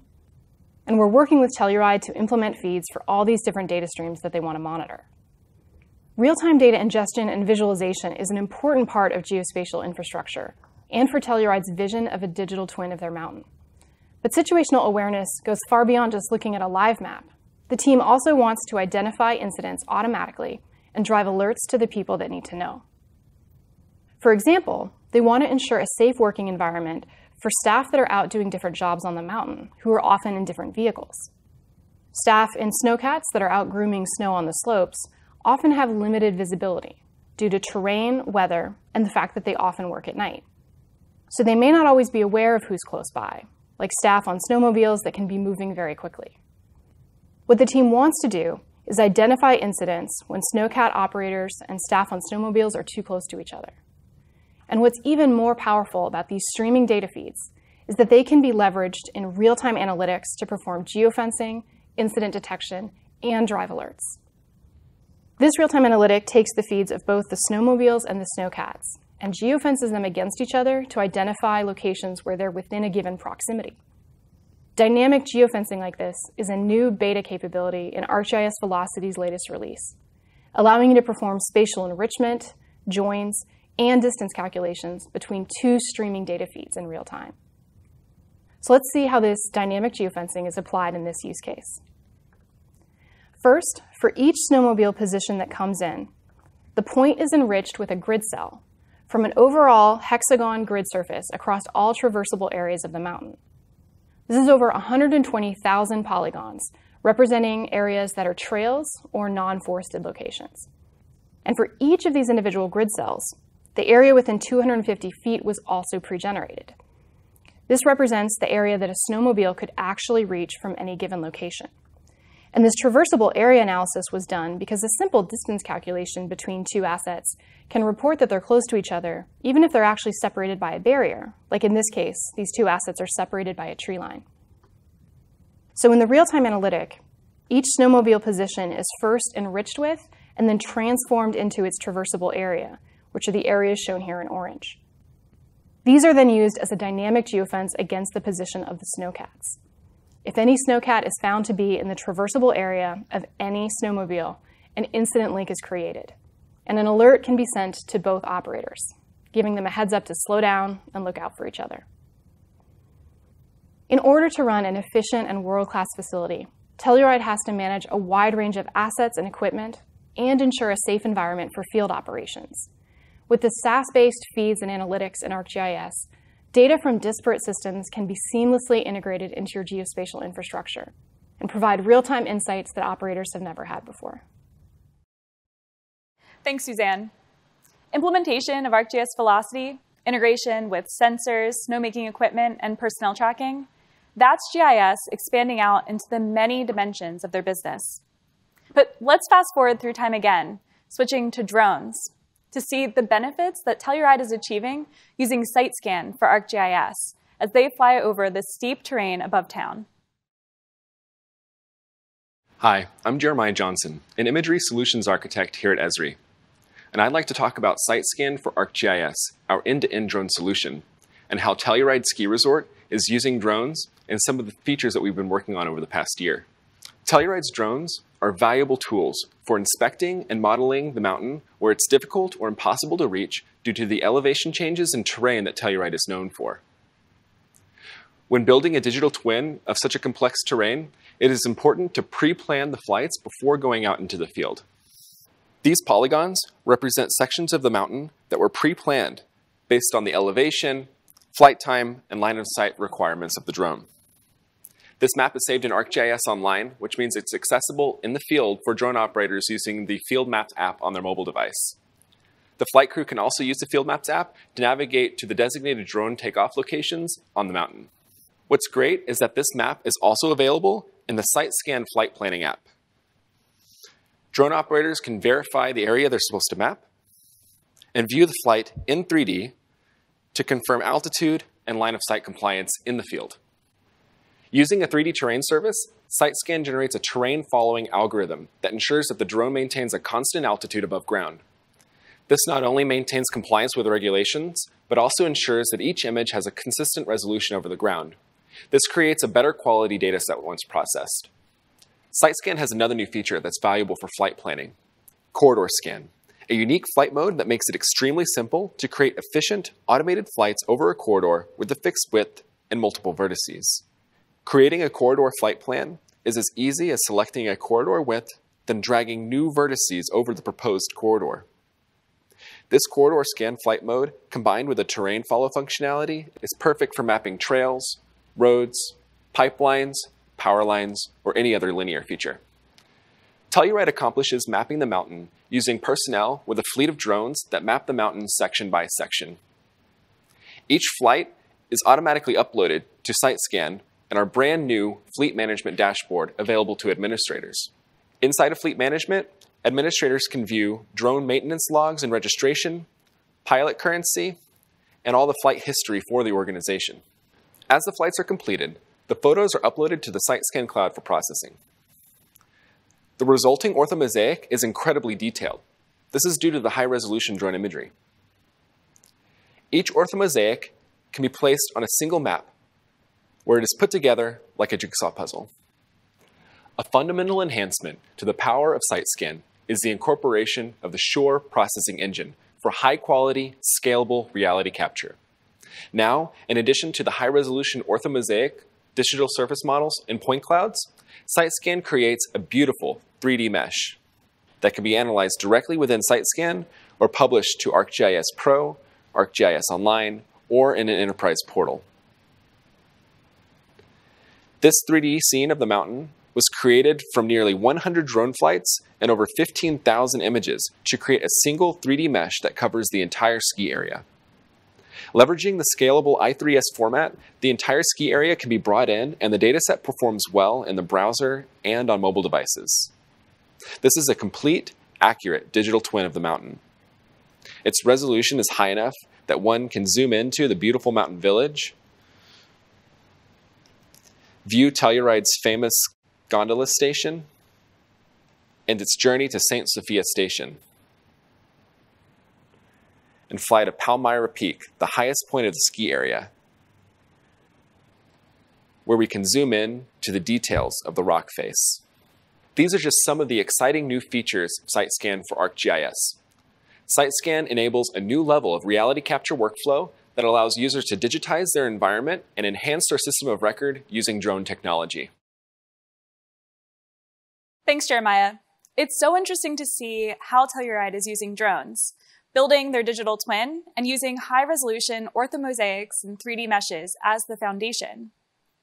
Reality capture extends what's possible with 3D GIS, And that's the perfect segue to the next presentation that I'm personally excited to share. There are many ways that reality capture can extend 3D GIS, providing comprehensive data sets to perform advanced analysis. At Telluride, one way they're using reality capture is to calculate snow volumes, modernizing workflows to save time and money. Telluride, like many ski resorts, uses snowmaking to supplement the natural snow, improving the reliability of snow cover. This is a 3D mesh of the Misty Maiden ski area near Mountain Village and the designated snowmaking areas. Snowmaking forces water and pressurized air through a snow gun, producing concentrated areas of snow to be redistributed. The goal is to have 2 feet of snowpack over the summer terrain. We worked with the team at Telluride to develop this custom application that calculates snow volume, so the snowmakers know where they are in the snowmaking process. The blue areas show where snow can be cut to fill in the red areas where more snow is needed. This analysis was conducted using 2 digital elevation models, one showing the winter output and the other showing the ideal snow surface of 2 feet snowpack. The analysis can be rerun, this time using a new surface that shows 4 feet snowpack. And now the red areas will require almost 6,000 cubic yards of snow to meet the 4-foot goal, which is available based on the calculation. By utilizing the drone imagery captured in the winter, the team at Telluride is able to ensure that snow is made in the right place at the right time with the right volume, maximizing efficiency and minimizing cost. But let's switch gears and leave Telluride, flying to the San Bernardino International Airport, where they're also flying drones at their new UAS center. This view is quite the opposite of the mountains of Telluride, showing critical infrastructure.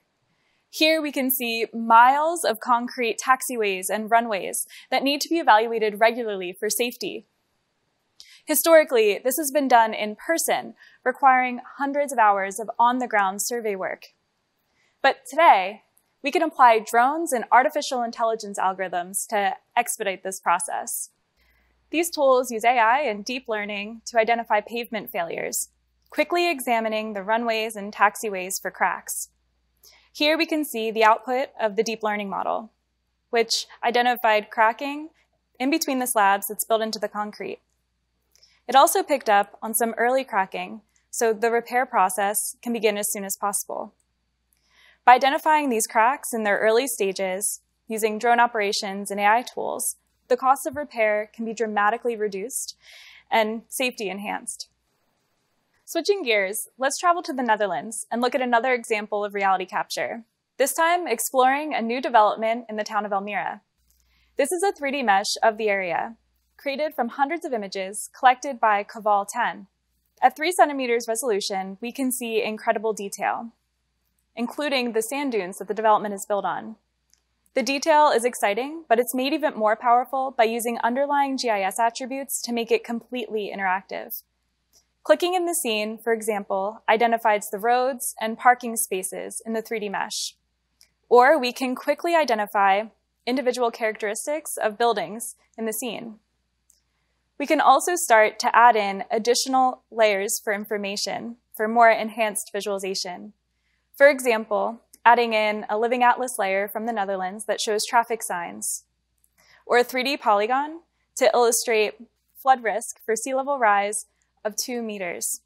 Integrated 3D GIS combines meshes and features to quickly build a visually immersive experience, so we can travel to places like Almere virtually. Our last example takes us to San Francisco, where Esri partner Vexel created a beautiful 3D mesh of the city. With 3D GIS, a snapshot of reality is at our fingertips, giving us the opportunity to explore entire cities from anywhere in the world. This mesh has been brought in to Arcgis Urban, one of our geo-enabled systems, to provide context for urban planning. Arcgis Urban streamlines the development review process by providing a shared view of activity across the city. Here we can see hundreds of projects that are currently active, overlaid on top of the mesh as a contextual base map. A major construction project that's currently underway is at 10 South Van Ness Avenue. Using Arcgis Urban, we can visualize the proposed development in the context of the city and use spatial analysis tools to evaluate it. The latest release of Arcgis Urban comes with a new shadow analysis tool, so we can quickly calculate shadow duration for anywhere in the city. Hovering over the analysis results, we can see the total time each individual area is in shadow. And as powerful as this visualization is, we can take it even further and get a view of the city from inside a new condo. This is now an immersive experience, creating an extended reality using the 3D mesh. Here, we can see the Transamerica Pyramid. And looking out the window, we can see Leavenworth Street. This is what reality looks like from inside a building that only exists in augmented reality. We can quickly swap out San Francisco for a 3D mesh of Denver, created by our partner Aerometrics. So we can imagine virtual cities all over the world. Whether you're a city planner, an architect, or even a movie studio, ArcGIS-generated 3D meshes create immersive virtual experiences. We hope you've enjoyed this quick tour of reality capture, real-time analytics, drones, and cloud GIS. Thank you. I'd like to now shift gears for a moment and talk about the fundamental ArcGIS products. These are the vessels within which all this capability gets realized. As most of you know, ArcGIS is an integrated series of components: servers, desktops, apps, solutions, and so on. And I'm going to go through them systematically, and then we'll see some demonstrations of what's happened. Let's start with ArcGIS Pro. ArcGIS Pro is all about advanced mapping, visualization, editing, and analytics. And we've again introduced a whole new series of capabilities. But we also listened to your requests and feedback from last year, which said, focus on performance, focus on quality, focus on usability. And we did that, but we also continued our march to add new capabilities, things like floor awareness or big data collections.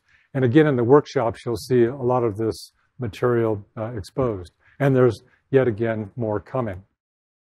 ArcGIS Pro has many extensions. These extensions extend the fundamental capability with rich analytics and tools for data management and tools for production, mapping, and charting.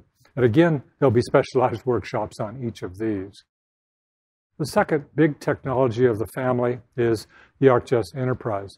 And this is about GIS infrastructure for your organization. It's all the tools for data management and mapping and analytics and collaboration of multiple types. This enterprise technology runs in public and private clouds, of course, and also for on-prem deployments. Lots of new things actually occurred here in the last year, some dramatically large advances. But I'll just hit on a couple.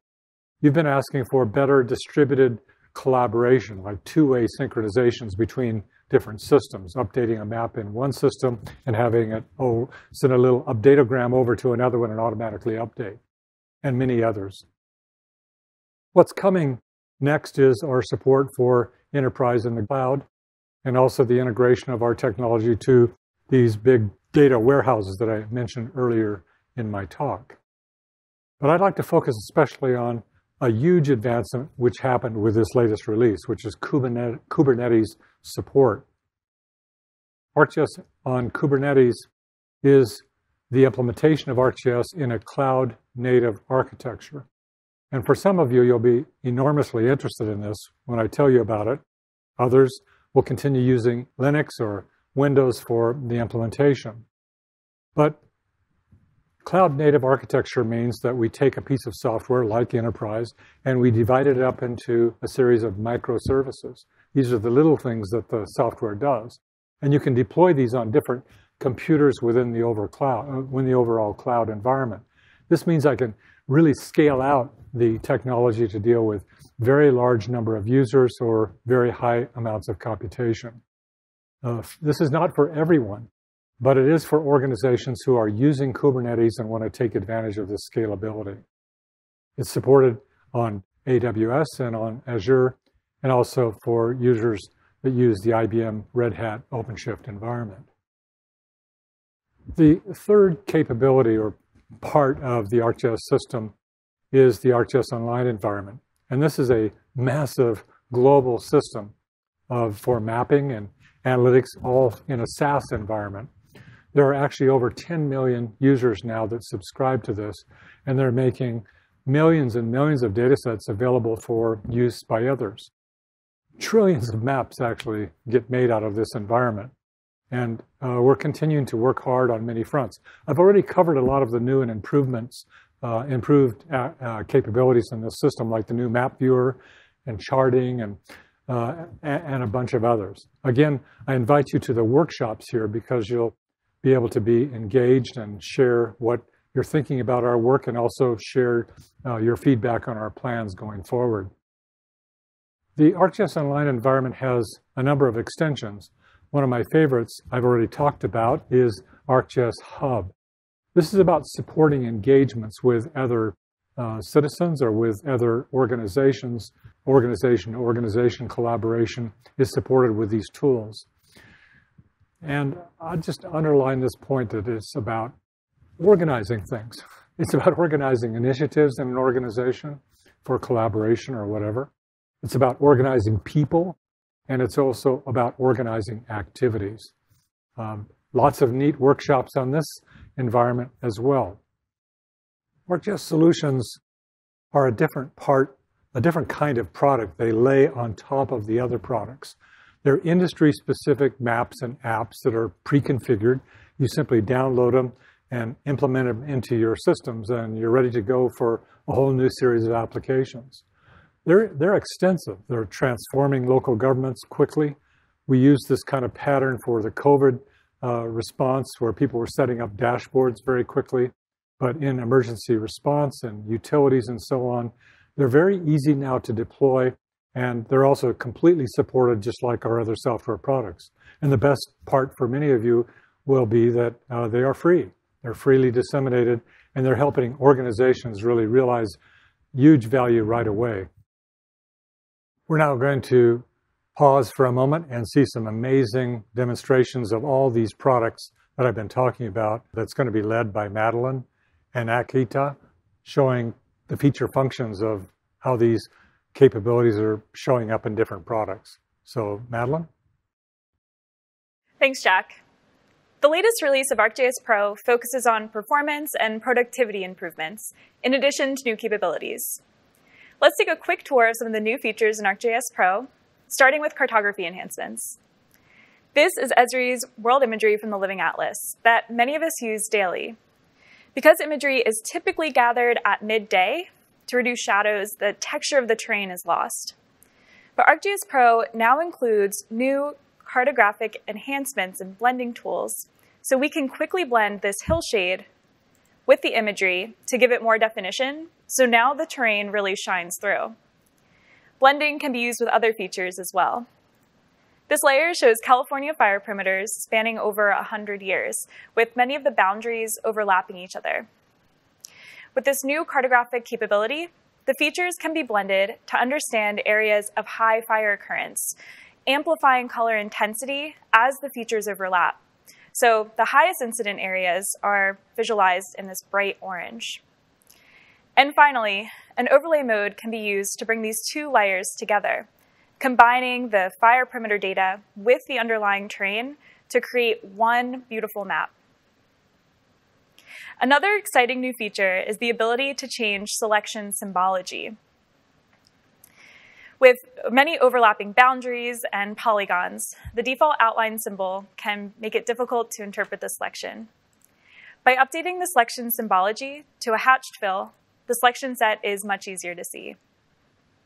So far, we've seen some of the new visual enhancements in Arcgis Pro. But let me show you an improvement to the overall user experience that'll really help boost your productivity: command search. Now you can find any tool or feature in Arcgis Pro with this simple search at the top of the ribbon. For example, I can quickly find the append tool so we can add 2020 fire data to our project. And here's another time saver. Now you can copy the Python command directly from the tool without even having to run it first. But let's switch gears and talk about a large fire that occurred outside of Yosemite National Park in 2013, the Rim Fire. One of the things that fire impacts most is land cover. So let's calculate the land cover change from the year before the fire to the year after using the new change detection wizard. The change detection wizard helps guide the workflow so we can conduct this analysis easily. Here we'll add in our land cover data and clip it to the fire boundary. And now we're ready to run the tool. The rim fire was a high-intensity fire that dramatically changed the landscape. Selecting the output of the tool, we can see that much of the area changed from evergreen forest to grassland and herbaceous land cover. To close out this section, let me show you two more updates to Arcgis Pro, starting with symbology. Here we can see Yosemite National Park's trailheads and trail system data overlaid on top of the rimfire boundary. But the trailhead symbol colors don't quite match the rest of the map. Arcgis Pro comes with a few updates to symbology. For example, we now have Pantone colors to ensure consistency while printing. But my favorite enhancement is the new eyedropper tool, which lets me interactively select any color from the map so we can quickly update our trailhead symbols.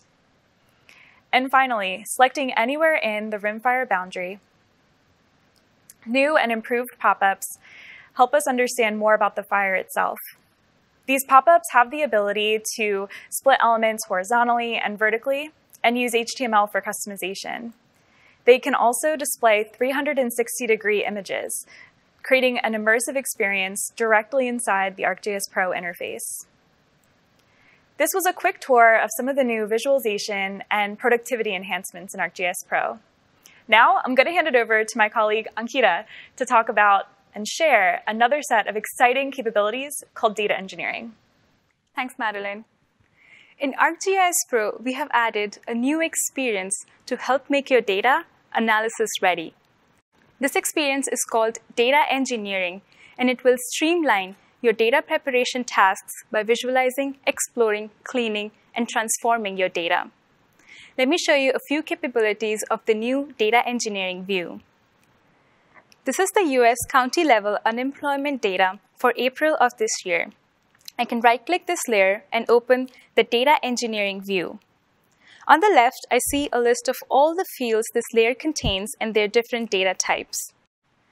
To dive deeper, I can select these fields, drag and drop them to the right, and click Calculate.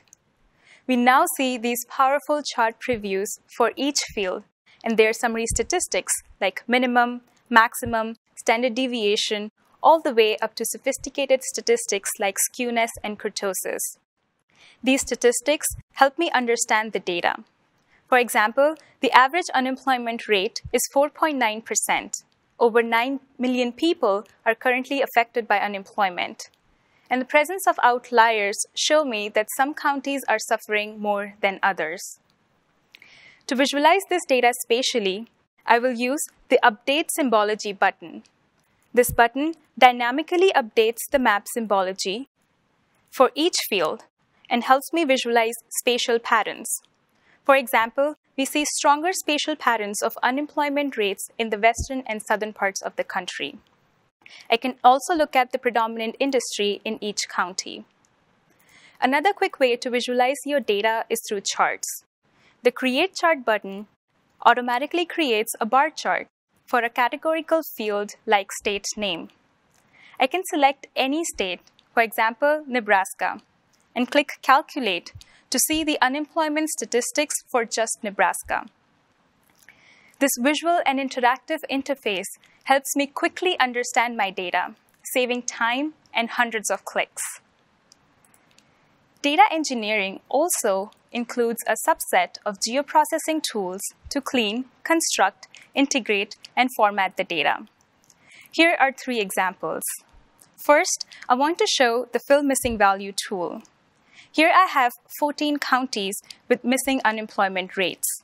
I can right-click, select, and locate these missing values on the map. These are the independent cities in Virginia, and these missing values could be a result of upstream data processing. I can fix it using the Fill Missing Value tool. I'll fill in the tool parameters, and run the tool. The tool estimates the missing unemployment rates using the values from the neighboring counties. And once completed, the new fields get added in the list with no missing values. The next two tools I'm going to show you will help you prepare your data for advanced analytics. For example, if I see a field that looks highly skewed, all I need to do is right-click and open the Transform Field tool. Here, I'm using a Box-Cox transformation, but there are many other transformation and inverse transformation methods available in the tool. And once completed, my data is now normally distributed, which is a requirement for many regression analysis. Next, I want to talk about dimension reduction. To train a machine learning model, we need more data. And with more data comes more complexity. For example, I have these 15 different age variables. I can select them and create a scatterplot matrix to find relationships between them. Here I see that some of my variables are highly correlated, which can impact modeling and prediction. I can fix it using the new dimension reduction tool. I'll reduce these 15 fields into fewer components whilst maintaining data variability. Using principal component analysis for dimension reduction is a very common data engineering step, and this is now built into the software. And without writing any code, I have reduced these 15 fields into 4 components that I can use to train my model. With the advancement in spatial analysis and machine learning, data engineering is more important now than ever before. And these are just a few examples of how this new data engineering view can help streamline data preparation and make it analysis ready. To close out our section, Madeline is going to show us what's new in ArcGIS Pro 3D editing. Thanks, Ankita. Let's walk through some of the new 3D editing enhancements in ArcGIS Pro. This is a 3D mesh of the city of Munich. Captured in autumn, the beautiful colors of the changing leaves really pop out. 3D meshes are used throughout the ArcGIS system. So let's make some edits to this mesh to explore a proposed development of a new building. The first thing we want to do is grade the construction site to make room for the new development. Selecting the mesh layer, we'll add a mesh modification to replace an area of the mesh using an underlying 3D polygon. Now that the area is flat, we can add in a 3D model of the new development to explore in the context of the city. This is a 3D object feature layer that was created with Autodesk's Maya. With ArcGIS Pro, we can bring in a simple 3D model like this one, or a more detailed model like BIM. And while the building itself is a powerful visualization, let's add in some additional features like solar panels on the roof using the new Array tool. The Array tool quickly distributes additional features by adding in columns and rows that duplicate the original feature. So with just a few clicks, we've created our new solar panels. The last thing that we want to do is inspect underlying utilities so we can connect the proposed development to existing infrastructure. First, we'll expose what's below the surface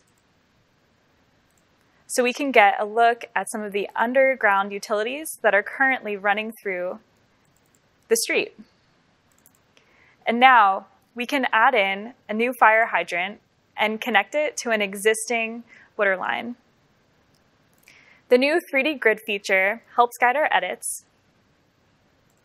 And the vertical line capability lets us quickly illustrate how the fire hydrant will connect to the water main, simply snapping the edit into place.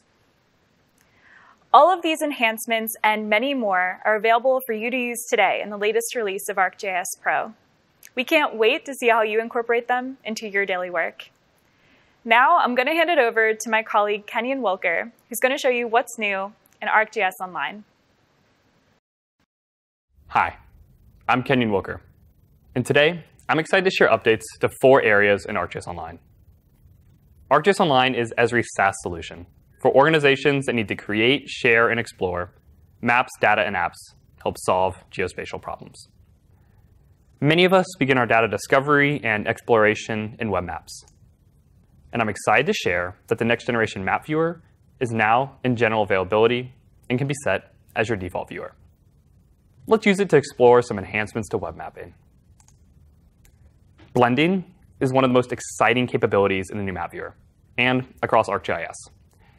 It takes the capabilities of top-tier graphic design tools and makes them directly available as cartographic visualizations.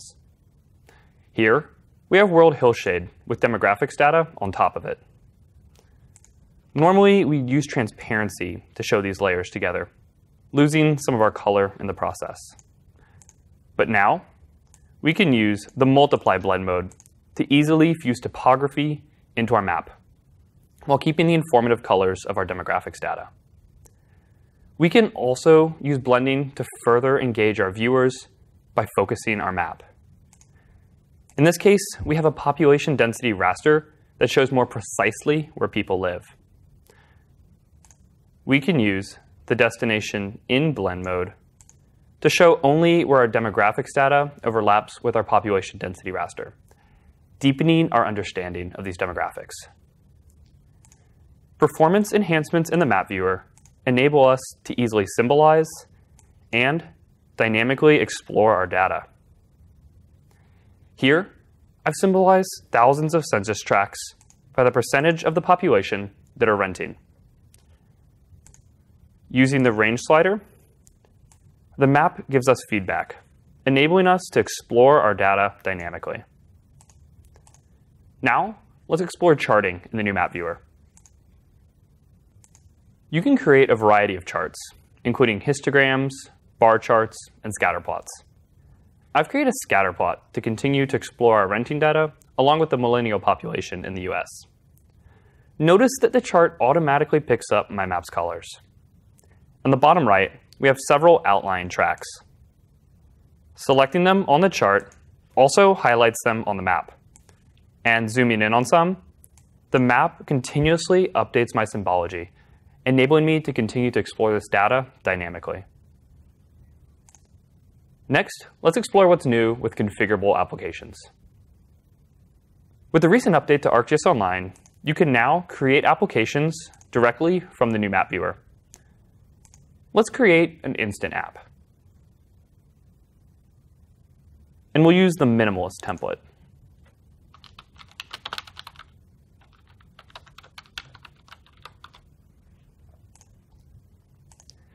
Instant apps are a type of configurable application that enable you to go from map to app in a consistent and quick manner.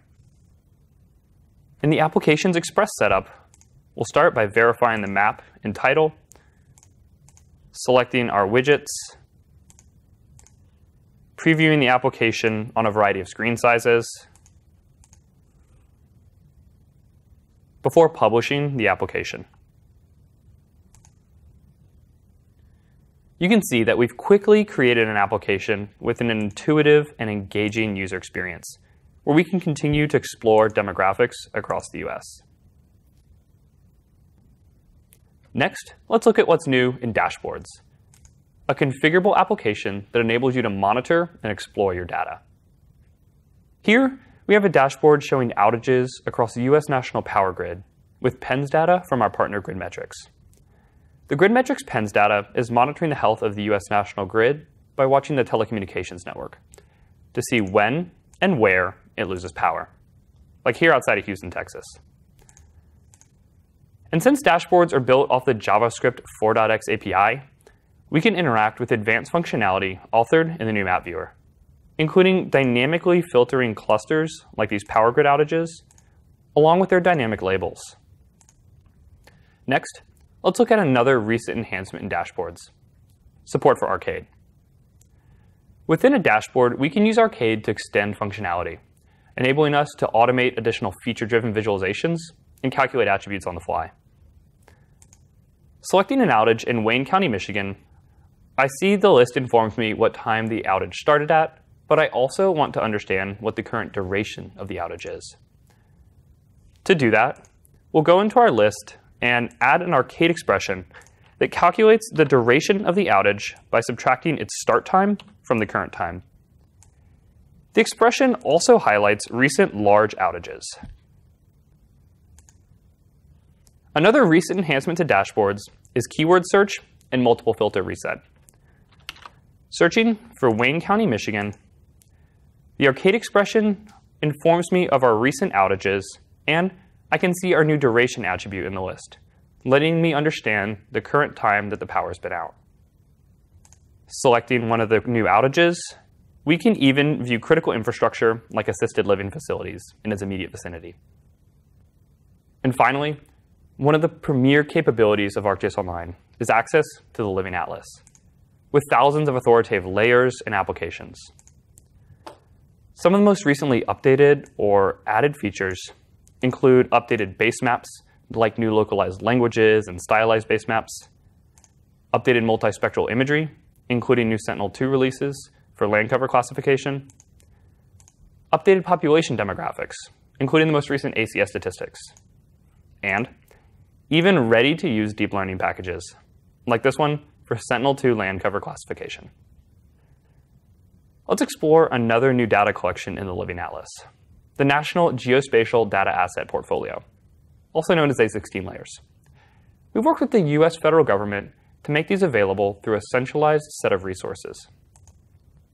They're a collection of authoritative, ready-for-use datasets that include high-resolution imagery, critical infrastructure, congressional districts, and more that are updated regularly and available for anyone to display, use, or download. Next, let's check out an exciting new enhancement to one of our most popular base maps, OpenStreetMap, which is often a great source of foundational information in many places around the world. And nowhere is this type of support more important than rural or isolated places, like this mining town in the outback of Western Australia, Kalgoorlie.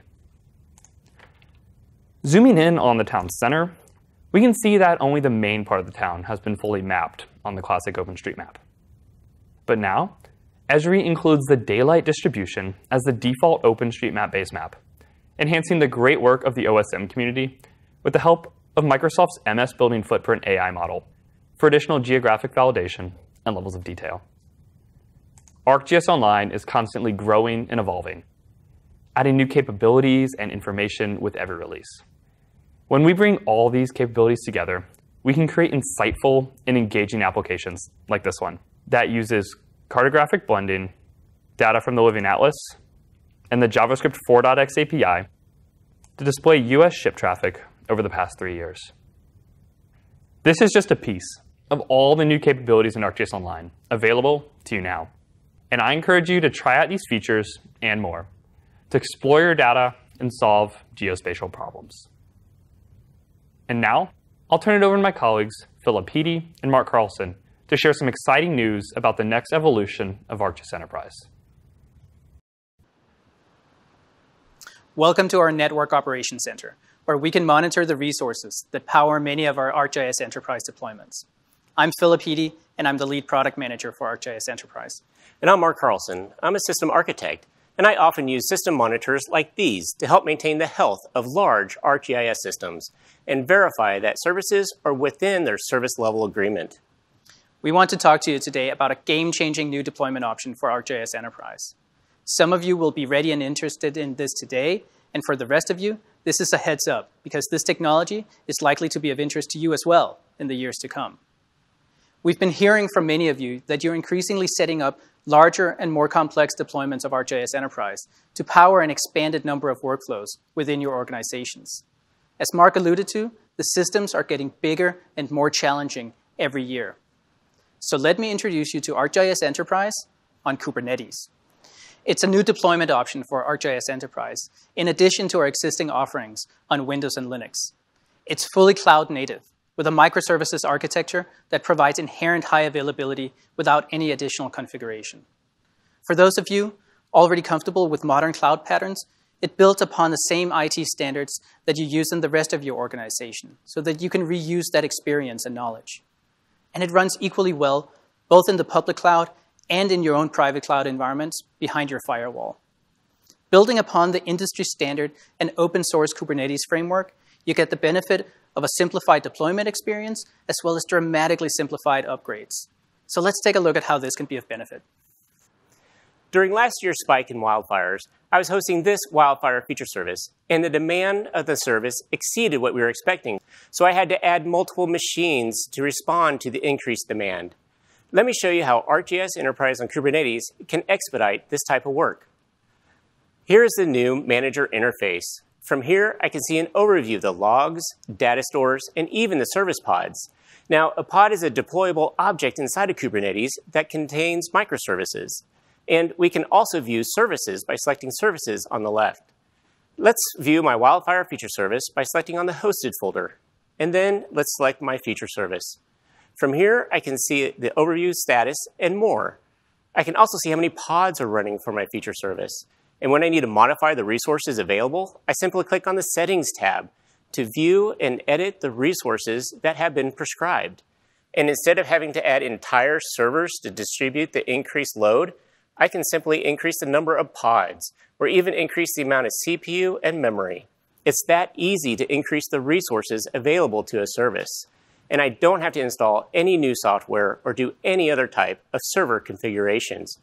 And for our end users, Arcgis Enterprise Portal looks and feels the same. We still have all the same tabs like Home, Gallery, Map, and others. So let's navigate to My Content. Here I can see the items that I have published to ArcGIS Enterprise. And I can find my wildfire feature service that I published with ArcGIS Pro in my wildfire folder. And as you can see, it looks and feels the same. So let's have some fun with this feature service and see how well it scales when we place additional load on this service. For this service, I've created a Grafana dashboard that's a live view into my Kubernetes cluster. And it displays the network traffic, the number of pods available to my feature server, and the percentage of CPU usage.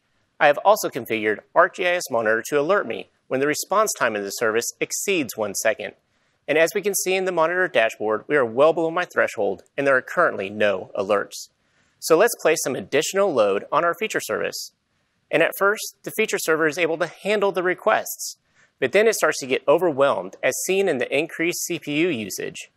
And when the response time of the service exceeds 1 second, per our service level agreement, ArcGIS Monitor will also alert me of this increased load, as seen in the Monitor dashboard. So let's add some additional pods to our feature server directly from the Settings tab of ArcGIS Enterprise Manager. Now, we are manually increasing the pod limit to 4, and with a little bit of scripting, this could also very easily be automated. And looking back at my Grafana dashboard, we can watch the number of pods increase to the number we just set for our feature server. And as these pods come online, the load from my wildfire feature server will begin to be distributed among them. And we can verify that our response time is now less than 1 second by viewing the metrics in the Monitor dashboard. Not only can I scale efficiently, I can also leverage the cloud-native patterns for deploying, updating, and upgrading ArcGIS Enterprise. ArcGIS Enterprise on Kubernetes works with modern DevOps patterns for deployments. The automated deployment and preset architecture profiles simplifies my work and makes my deployments reproducible. I can use the same script for the dev, stage, and production environments, saving me a lot of time. All I have to do is edit the properties file for both the deployment and configuration scripts to have a fully automated experience. And for updates and upgrades, simply navigate to the Update section of ArcGIS Enterprise Manager to view and apply the available updates and upgrades. Whether you're updating or upgrading, it's an automated process in Kubernetes.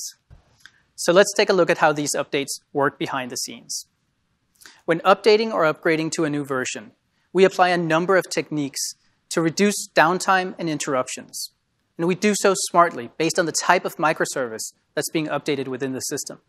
One technique is the use of rolling updates, where we gradually roll in the new version as we roll out the old. This pattern is used for stateless parts of the system, where the old and the updated processes can coexist. This ensures a seamless update with no visible impact to end users, and the ability to validate that the update has succeeded before phasing out the old pods. The second technique uses what's known as a blue-green approach for upgrading, where the new and the updated microservice is created next to the existing one before then switching over to the new one with a virtual flip of the switch once it's ready. This is done for stateful parts of the system, where the old and the updated parts of the software shouldn't be running concurrently. Both of these techniques are used automatically by the update process as appropriate. and are entirely seamless to both administrators and end users.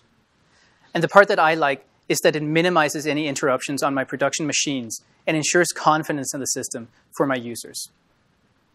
To summarize, this is an exciting new deployment option that sits alongside ArcGIS Enterprise on Windows and Linux. ArcGIS Enterprise on Kubernetes provides you great new capabilities for designing, setting up, and maintaining highly available deployments with a minimum of administrative work. If you've already adopted a modern cloud strategy based on Kubernetes, this is designed for you. If you're not quite ready to take on Kubernetes and the change that it brings, don't worry. If you decide to go in this direction in the future, we'll be ready for you. Next, let's go out into the field and see what's new with ArcGIS field maps. Hi, my name is Eric Wagner, and I'm a solution engineer on the water utilities team. Efficiency and accuracy are critical to effectively coordinating operations at utilities every day. To do this, you're probably using many of our current apps, like ArcGIS Quick Capture, Survey 123, and more to complete your work in the field. But you've asked us to combine many of these great apps into one. So in addition to those other apps you already use, I want to introduce Esri's newest mobile app, ArcGIS Field Maps. In its first release, it will combine the editing capabilities of Collector with the viewing and location tracking functions of Explorer and Tracker. Today I'm at a construction site doing some asset collection. Let's see how field maps can help me get my work done.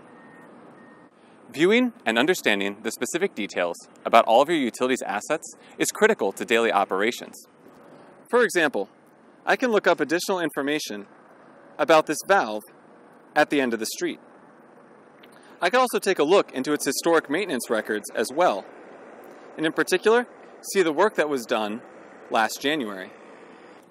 Field Maps also allows for the use of high-accuracy GNSS receivers to collect newly installed assets, like this valve.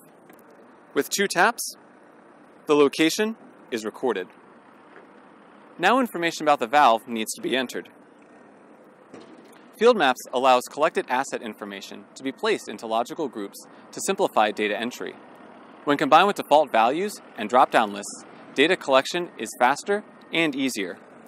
I'll set this valve type to gate and submit this feature. Snapping also ensures the proper placement of new features that I need to collect as well. I'll add a main segment to connect this newly collected valve to the other valve at the end of the street. Now I need to record some information about it. One of the exciting new features about field maps is the addition of smart forms. This functionality only shows fields that need to be completed for this new feature based on my inputs. Right now, I can only see general details, but when I set the main type to distribution main, an entire section with additional fields is now visible and already filled in with default values. Time is saved when I only see the appropriate fields as I collect data. Existing assets can be updated as well, and smart forms can make this process more accurate too. The yellow valve at the end of the street needs to have its status updated from open to closed due to construction in the area. I can tap on this valve, select it, and begin editing it to change its present status from open to close, and I'll see that a new notes field is now present to me. I can even fill this out using voice recognition software. Valve closed due to ongoing construction. And I'll submit these changes. The valve is now red for others to see that it's been closed, and the notes are there to explain to others why the status has been changed.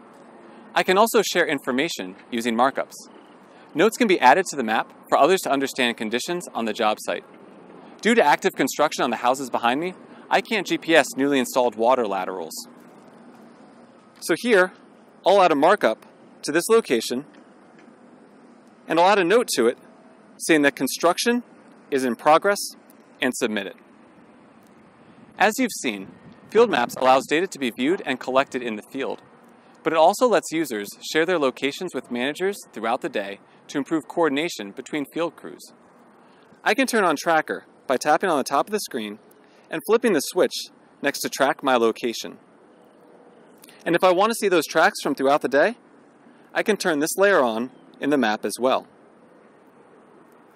ArcGIS field maps allowed me to more efficiently and accurately view, collect, and share data, all from one application.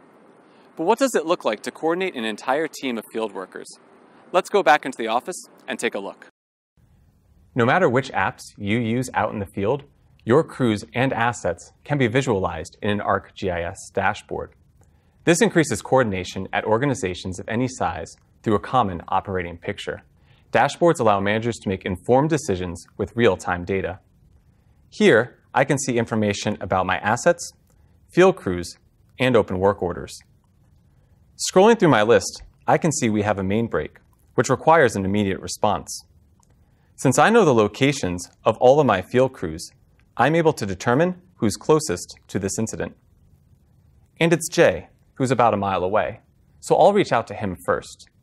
And if additional support is needed, I see that I can reach out to Matt as well.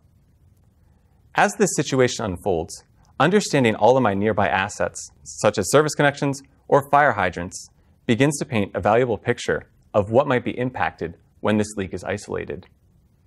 You don't get to choose when emergencies happen, but by having the right technology in the field and in the office allows you to respond with coordinated operations with time and efficiency.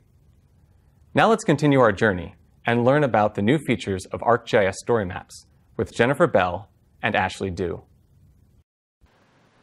Hi, I'm Jennifer Bell, and I'm the product manager for ArcGIS Story Maps. Today, we'll share some enhancements with Story Maps, both new and familiar.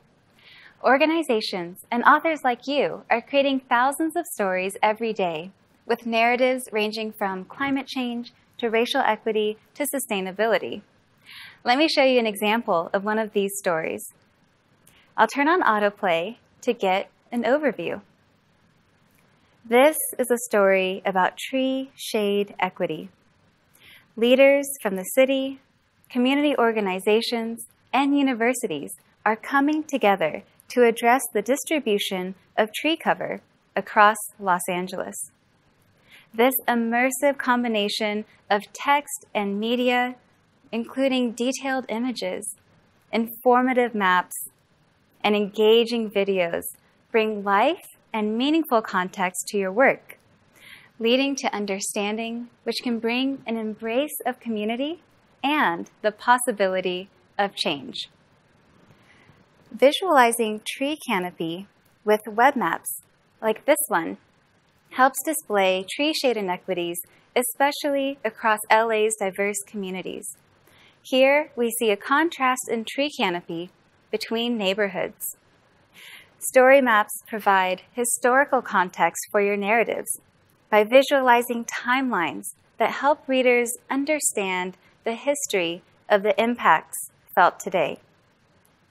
And leaders can track progress and gather insights to improve their communities through embedded dashboards, surveys, and much more.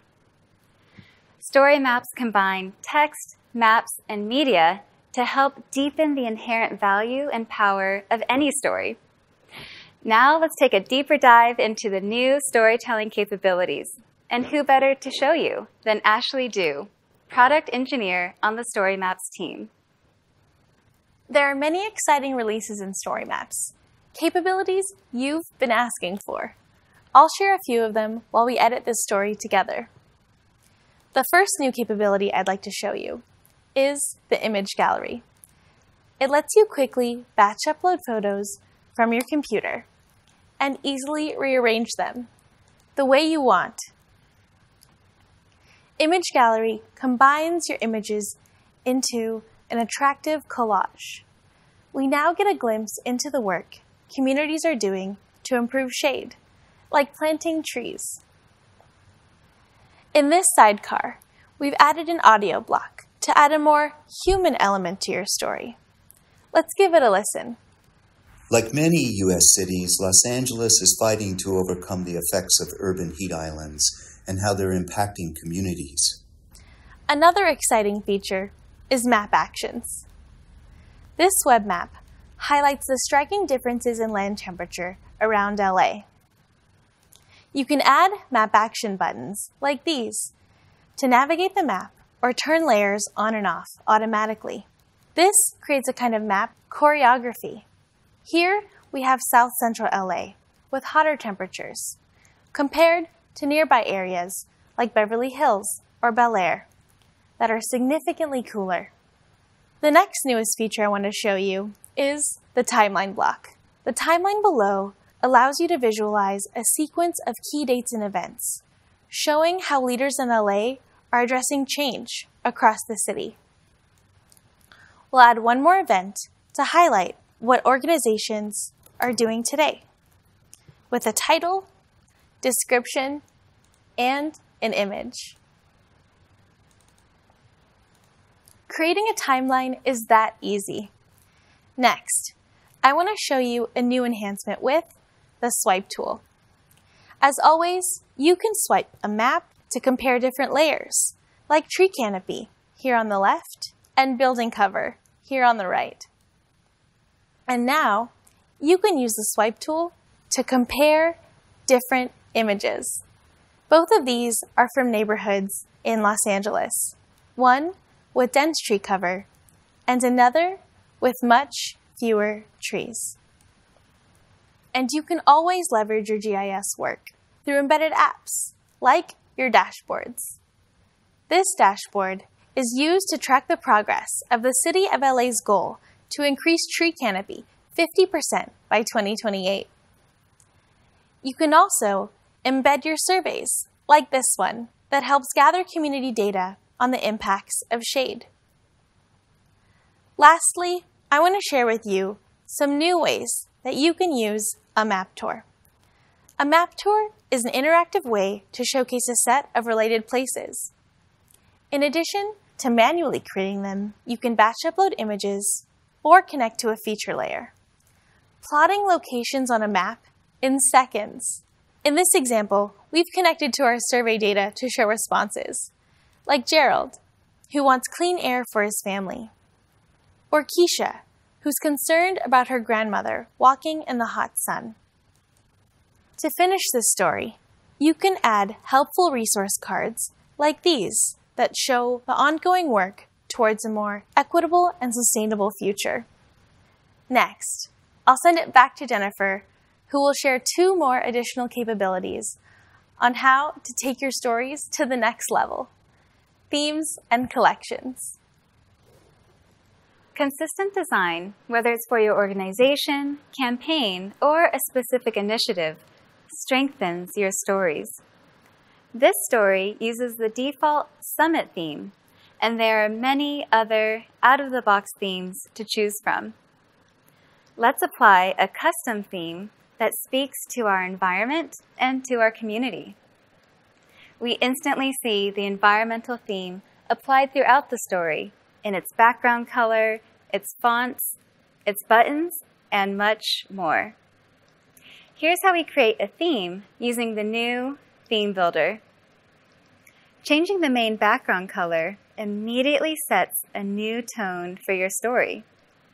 Let's add a beige background, a dark green accent color, and hints of green and brown for the text. To provide a unique look for your story, there are hundreds of fonts to choose from. The Theme Builder also includes styles for your buttons, quotes, links, and separators. Let's apply this same image for our logo. I'll add a logo link and alternative text to ensure accessibility. You can share your theme with your organization for a consistent look and feel across all stories. Lastly, I'll share some exciting capabilities with collections. When you're working on a project, you often have lots of supporting work. Now, you can bundle and share all of your work into a collection. You can add your stories, your apps like dashboards, insights, and surveys, and files. Collections are an excellent way to create your portfolio, bundle your newsletter, or give an interactive presentation. Let's apply the new magazine layout, which gives select items a nice spotlight, and we'll preview the collection. When we open this item, It takes us to a web map. Here, we're presented with a series of tabs to access every item in your collection, which helps readers easily explore and understand your work. Your work is crucial for real change, and ArcGIS Story Maps provides meaningful context your readers need. We're excited to see the impact your engaging stories have on your communities and in the world. Now, before we hear more from Jack, let's listen again to the moving music of Kevin Eubanks, followed by 2 new product demonstrations.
Thank you, Kevin, for joining us again at this year's user conference. So far, we've covered a lot of product technology updates earlier today. Let's continue with the next segment, where we'll take a deeper look at 2 new products we're developing, Arcgis Geo Bim and the Arcgis Maps SDK for game engines. Up first, Geo Bim. Hello, my name is Anthony Renteria, and I'm the product manager for Arcgis Geo Bim. As many of you know, building sustainable infrastructure is a complicated process. Critical data supporting project development is often hosted across multiple systems, making access to information difficult for decision makers. Arcgis Geo Bim can help with that. Geo Bim links projects and workflows by interconnecting ArcGIS with the Autodesk Construction Cloud. You can create GeoBim projects that link ArcGIS features to Autodesk records, which supports integrated visualization and querying, and improves project delivery. So let me show you an example of this complexity on a light rail project for infrastructure in the greater Denver area. Typically, GIS is used in the early assessments of how developments like this will be affected by the built and natural environment. And then, as we see in the Autodesk Construction Cloud, as we move into design and construction, the building information modeling process is introduced. Asset models and files are stored here and built collaboratively. Autodesk Construction Cloud manages engineering plans like you're seeing here that will be useful into the construction phase for contract documentation, but also to track issues for design and construction that will encompass quality, safety, and engineering specifications. Now, what we're seeing here are two distinct and separate worlds. So let me show you how ArcGIS Geo Bim brings these two together in a single app. What you're seeing here is, on the left, our GIS, which includes a base map, our infrastructure layers, and our building scene layers. And I've highlighted the rooftop AC unit equipment. And now on the right, what you're seeing is our Autodesk Revit model of this mechanical system to show the full route of the ductwork and engineering specifications. GIS and BIM are shown side by side to help with critical coordination of these detailed systems. And we can also do this for Autodesk Civil 3D models and AutoCAD files. When I select my rail feature, I can open up my link and begin to see this work in progress infrastructure drawing that we can share and collaborate around for the full project team. Now through GeoBim, we're bringing this wealth of BIM and GIS together to improve coordination across the full project team. So let me show you how we can quickly link GIS and BIM in the GeoBim Project Manager. First, by creating my account connection into the Autodesk Cloud. Next, I'll head to the Tools page, where I can automatically create links between my GIS and BIM. As I select my engineering documents and issues and click Run, GeoBim will begin to search into my Autodesk project folder and begin to create boundary features that link back to the original BIM items. Now, this link information is useful, so let me show you how you can create our apps from this. Within the Apps page, we can create various applications, including those for documentation review, site context evaluation, and design and construction coordination. But finally, let me show you my Issues dashboard, which will be useful for project managers and executives who need to understand and monitor project progress. We can also understand where these issues are occurring across the project.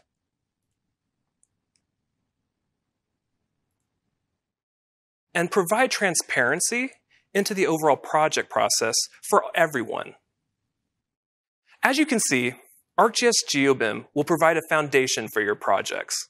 Whether you're in an AC firm or owner-operator, you can simplify team collaboration and put your projects on the map. We believe that GeoBim will bring the engineering, design, and GIS communities together. Our next topic includes GIS and immersive experiences like AR, VR, XR, and gaming engines. In fact, you've already seen a few examples, powered by the new ArcGIS Maps SDK for game engines. Here to share more is Adrian Mariot, the project lead for the Maps SDK. Thank you, Madeline. Game engines are the perfect tools for creating visually impactful, cost-effective, immersive experiences.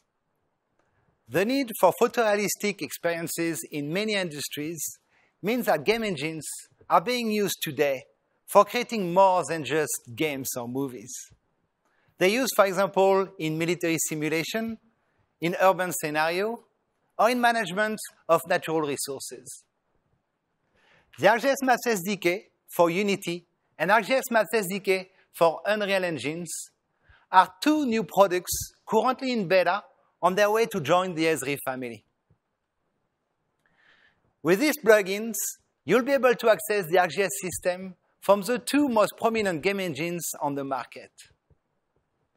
Here, we're using the Arcgis Maps SDK to stream those base maps from Arcgis Online into the game engines and display them on the globe. Thanks to our partnerships with Epic Games and Unity, you can now build experiences in these game engines that can transport you all around the world. For example, here, we're flying through the Himalayas to get a good view of Mount Everest.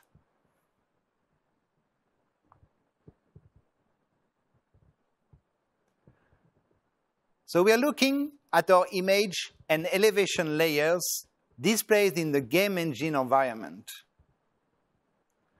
But we can also add our 3D GIS content. Now, we're going to travel to the city of Bendigo in Australia and appreciate the incredible data created by our partner, Areometrics.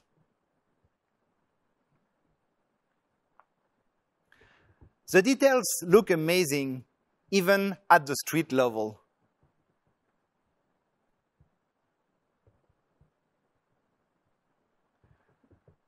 Look at this pillar in front of the art theater, next to the historic fire station.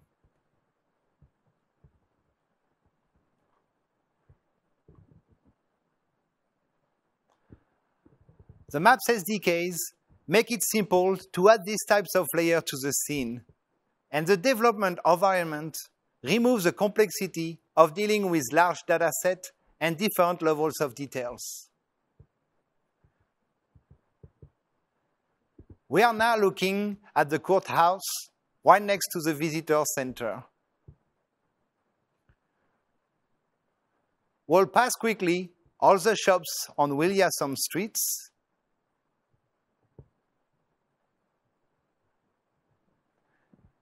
and the one on Hargreave Mall.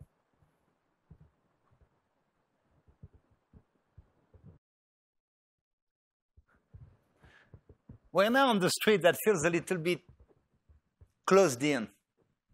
With game engines, you can import content from other applications. Here, we've created an urban planning scenario using Arcgis City Engine, procedural building rules, and David Wessersman complete street rules.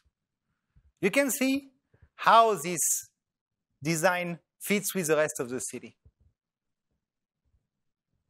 It feels now much more open and really enjoyable to just walk around.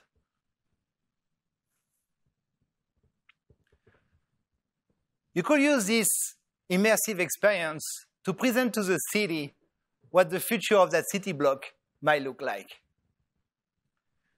With City Engine SDK, you can procedurally generate data directly inside the game engines. You can start with an empty parcel and just add a City Engine rules to it. Then, game engines will generate the building procedurally with the streets. You can also change the rules parameters, like the setbacks here, or the numbers of floors, directly, and see it happening directly on the game engine. Now, let's add some vegetation and street light to our experience, coming from the game engine's asset libraries. Look at those beautiful trees swinging in the wind. We now have a really beautiful looking digital twin of what that city block might look like in the future. Next, let's talk about the biggest advantages of using game engines. And those are visual effects and animations. This is how you can add another dimension to your experience. Look at this beautiful sunset, for example. You can see the light interacting with the tree leaf. Now the street light turns on at dusk, and you can look at the stars. We even just saw the moon. We can even change this sunny day into a thunderstorm.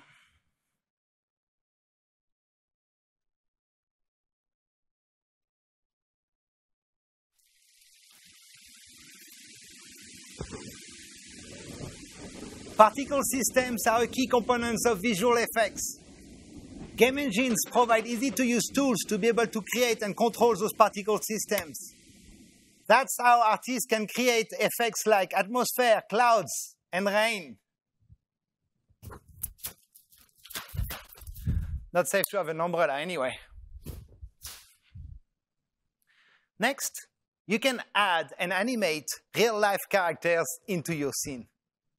Having live character to your scene will really help everyone understand how the space will be used. Look at those people enjoying the outdoor cafe on a sunny afternoon.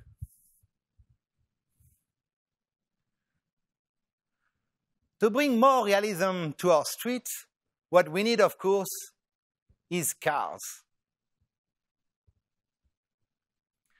Cars' positions can be animated following a script or using real-world sensors. Oh, sorry, I need to move out of the way. Sorry. We've created this amazing immersive experience once, but we can deploy it to multiple devices. This one, of course, but also via headset, tablets, or phone. The simplicity of deployment is one of the reasons why virtual reality experiences are mostly built using game engines today. Let's talk about augmented reality now. I have now on my phone an application that allows me to look beneath the streets at the underground utilities. This is what we call real-life AR.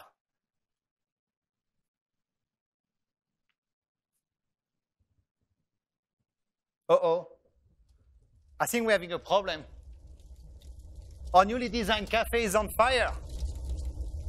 Once again, we're using particle system to create this real-looking fire.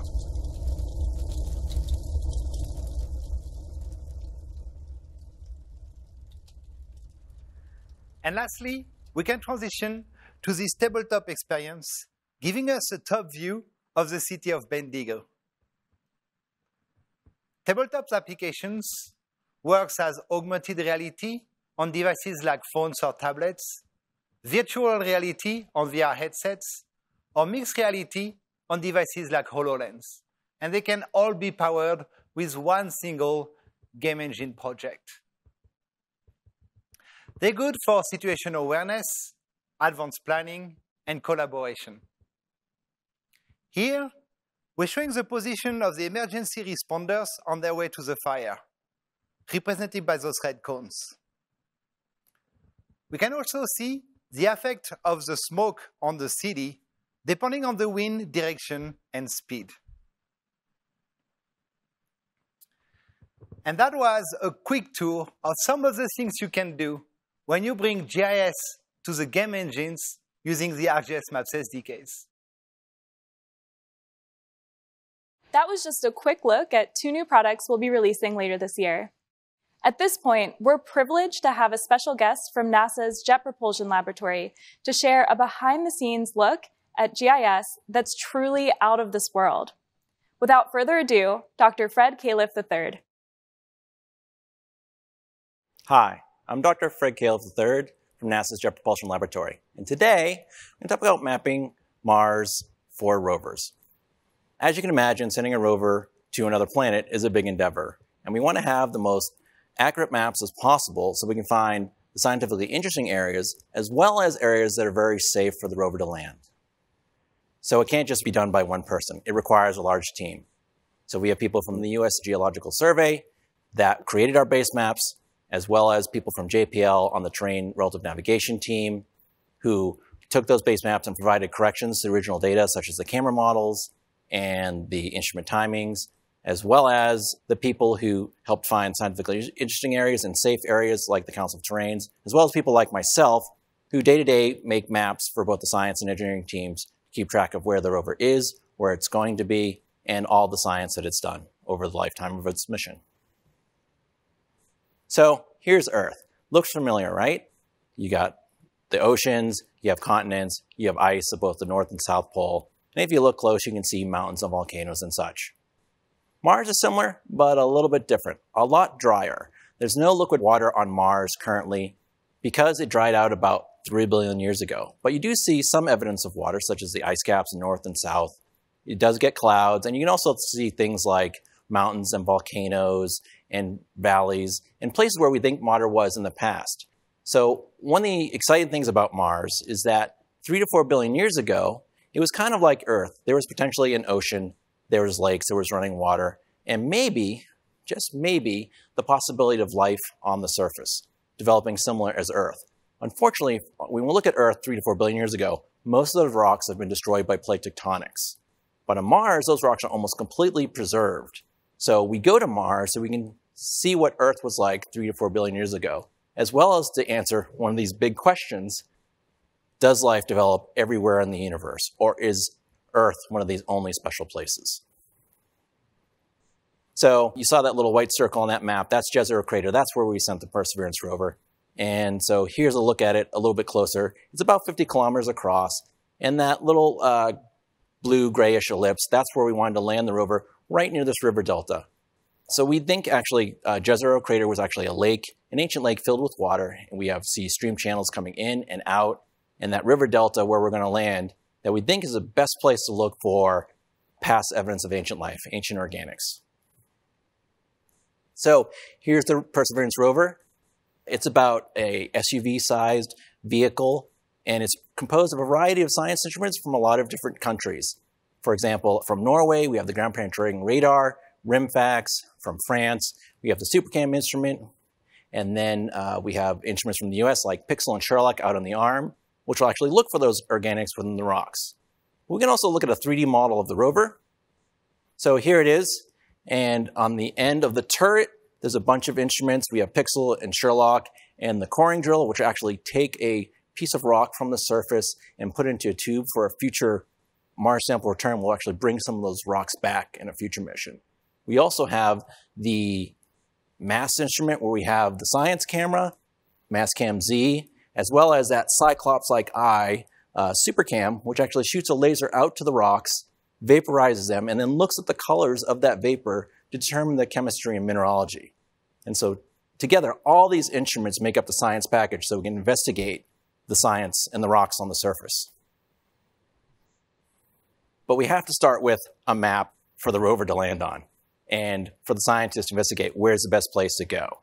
So we start by taking visible images from satellites in orbit around Mars, usually at 2 different angles, so we can create a stereo photo, so we can generate elevation models and slope maps and cost maps, so we can actually pretend to drive the rover over and see how long it will take to look at all the science areas. But so it's not only for safely landing on the surface, where are there big rocks or big hills and where can we go in between, but also being able to drive to these scientifically interesting areas and investigate the rocks the science team is most interested in.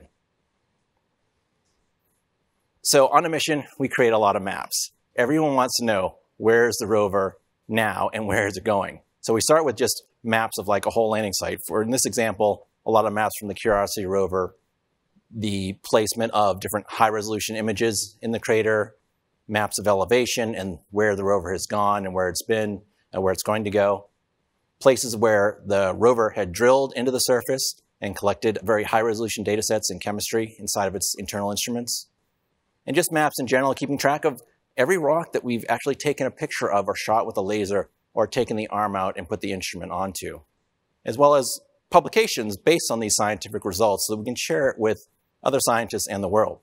So Perseverance rover did something really special. Normally, our maps are used for landing in terms of a statistical sense, like this basic 25-kilometer area is safe to land in, but pretty much anywhere. However, Jezero was really special. back on the Curiosity rover, Jezero Crater was deemed unlandable because with that landing system, it could not figure out what was safe and what was not within this landing ellipse. However, Perseverance has terrain relative navigation, which is a new technology where we actually carry maps on board for the first time on a spacecraft, and it uses those maps in real time as it's landing to figure out where it is as it's coming down onto the surface. So typically on Mars, we know where a spacecraft is within plus or minus 300 meters. Not safe enough to land in a very hazardous area like Jezero. So it takes pictures as it's coming down, and then it matches it up to this map, this visible map, and then it knows where the rover is within 5 meters, which is a huge improvement. And then it needs to decide where on the surface can we land, where is it safe. So also on board is the second map on the right, the hazards map, which shows safe areas to land in blue, as well as hazardous areas in red. Big rocks, high hills, deep sand pits. And so you can see from that little white circle, that's where the rover landed. And if you look really close, it's just a nice little light blue patch of safe area between two big red ones. So terrain relative navigation literally made this mission safe and success for years to come. So again, we take these maps from the engineering world into the science world.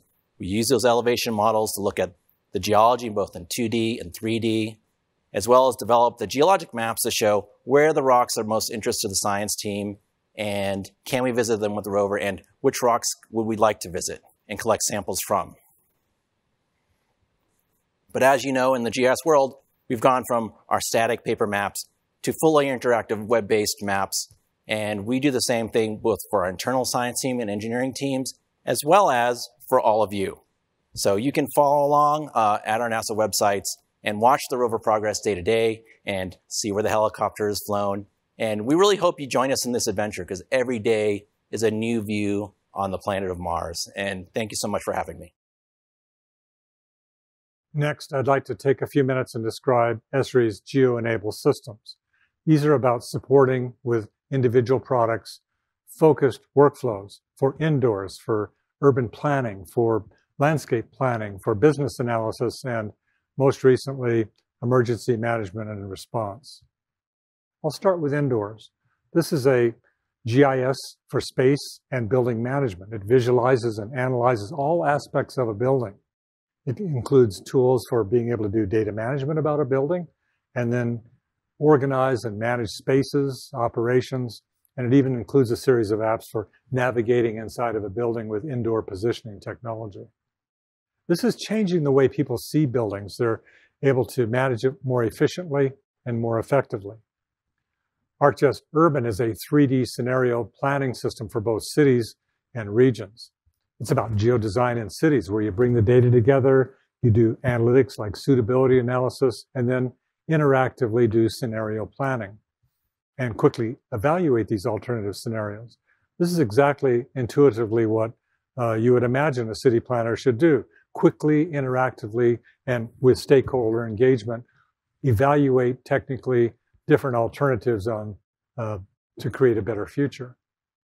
We've been doing lots of new enhancements here. You can glance through this list. My favorite one is to be able to sketch buildings easily into the environment of Urban so that I can quickly evaluate them. Similar to Urban, the Arcgis GeoPlanner is about geodesign for landscapes. And it follows a very similar pattern. You bring the data together, you do scenario planning, visualize and analyze the impacts of different landscape plans. Here I'm talking about like designing green infrastructure or being able to achieve the great goals of 30 by 30, saving 30% of the open space by year 2030. And I invite you again to go to these workshops. They're a lot of fun and you'll learn a lot about being able to create a future which is more sustainable. Arcgis Business Analyst is location-based market analysis and analytics. It comes with a huge library of geographic information and then has many tools for doing things like site suitability analysis, being able to do market research and infographics about geography. It's a huge benefit for businesses like Starbucks and Nike and Walgreens and hundreds and hundreds of others like it. But it's also increasingly being used by government to be able to do economic evaluation and attract businesses to a community. ArcGIS mission is a command and control system for tactical operations. What that means is like a fire or a search and rescue effort or a disaster response.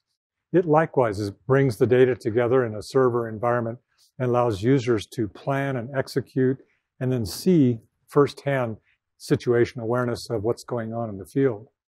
It consists of a series of applications both for managers of an operation, but also the first responders out in the field who are messaging back with peer-to-peer communication among themselves and with the headquarters office. Very fun technology. Well, some of you are asking what's next for Esri technology. And through the workshops, through the various sessions, you'll be hearing about what we're working on now. As some of you know, we have several thousand people in our R&D and development activities, and they are all very active in these sorts of topics. And they're so anxious not only to support you and please you, but also to hear your feedback about how we're doing in these areas. It helps them a lot, so please speak out and get engaged with them. We continue our incremental releases. This year, we're naming them the ArcGIS 2021 release with a series of dot releases for Pro and Enterprise. And we'll follow that nomenclature going into the future.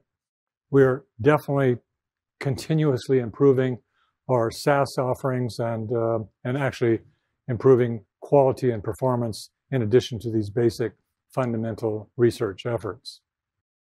I'd like to close with a couple of comments about the fact that we do more than software.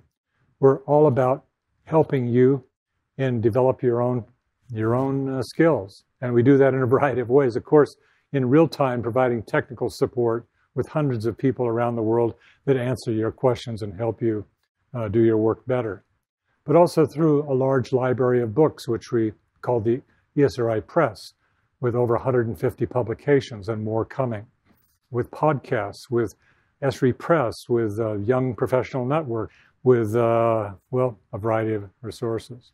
I'll just call your attention to the GIS Day coming up in November. It's an opportunity for all of you to participate in sharing your work. We also work on a progressive learning program. This is about building comprehensive skills for you. And we have hundreds of free courses that are available, large MOOCs, a new generation of learning methods called Learn ArcGIS. These are largely free. But we also have structured classes for web instruction, instructor-led courses, and an entire learning plan that I know thousands of you have registered into and stay current with our tools. Esri is all about serving you, and I say that very sincerely. We're advancing GIS and also the science that underpins GIS. We're very committed to strong engineering tools and embrace closely the whole science focus of our engineering efforts. We have an amazing team in this regard. Esri, I'd like to report back to you, is strong and healthy, and it continues to grow. One of our big missions is about promoting geography, if you haven't figured it out, geographic thinking, the geographic approach, and doing so at a global scale. And we like to do this collaboratively with you because I know it supports your work and it also supports the greater mission of creating a more sustainable world.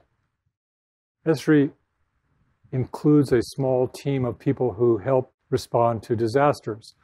This means supporting our users in times of need. And we did a lot of this, of course, in COVID, but in hurricanes and fires, we collaborate with a number of other organizations, including our business partners and volunteer groups like GIS Core and Map Action, to bring resources together effectively to respond to efforts that are affecting our planet and affecting you.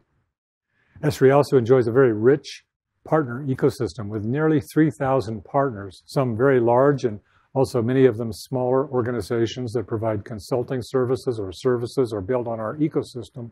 I'm very proud of them. Normally we'd all get together in a large auditorium section and you could visit with them. We'll be doing some of that live virtually this year. I invite all of you to get connected with these people. They're very powerful and very interesting. Esri also enjoys a series of special relationships. These are largely with NGOs or volunteer organizations. They partner with us and collaborate with us on shared missions and shared visions. Organizations like the National Geographic Society, Jane Goodall's group, the National Audubon Society, E.O. Wilson and their biodiversity work, the Nature Conservancy, and actually thousands others like them. We support them in missions like conservation, which is all about understanding and protecting nature. We provide our software without cost to these organizations. I think they're in the neighborhood of 12,000 groups that are supported by us directly or indirectly. We're also very interested in building the next generation of people, not only GIS professionals, through our programs with higher education, supporting almost 11,000 colleges and universities around the world. We also are looking even further out, building a geographically literate next generation of children. Over 350,000 children have been exposed, played with our tools through Arcgis Online all around the world. We're partnered closely with the National Geographic Society in carrying this out, helping students everywhere acquire geospatial literacy and develop these kinds of skills that you as a community possess. I invite all of you to become a geo mentor, adopt a teacher, adopt a school, get involved in this. It's very rich and very rewarding, I promise you.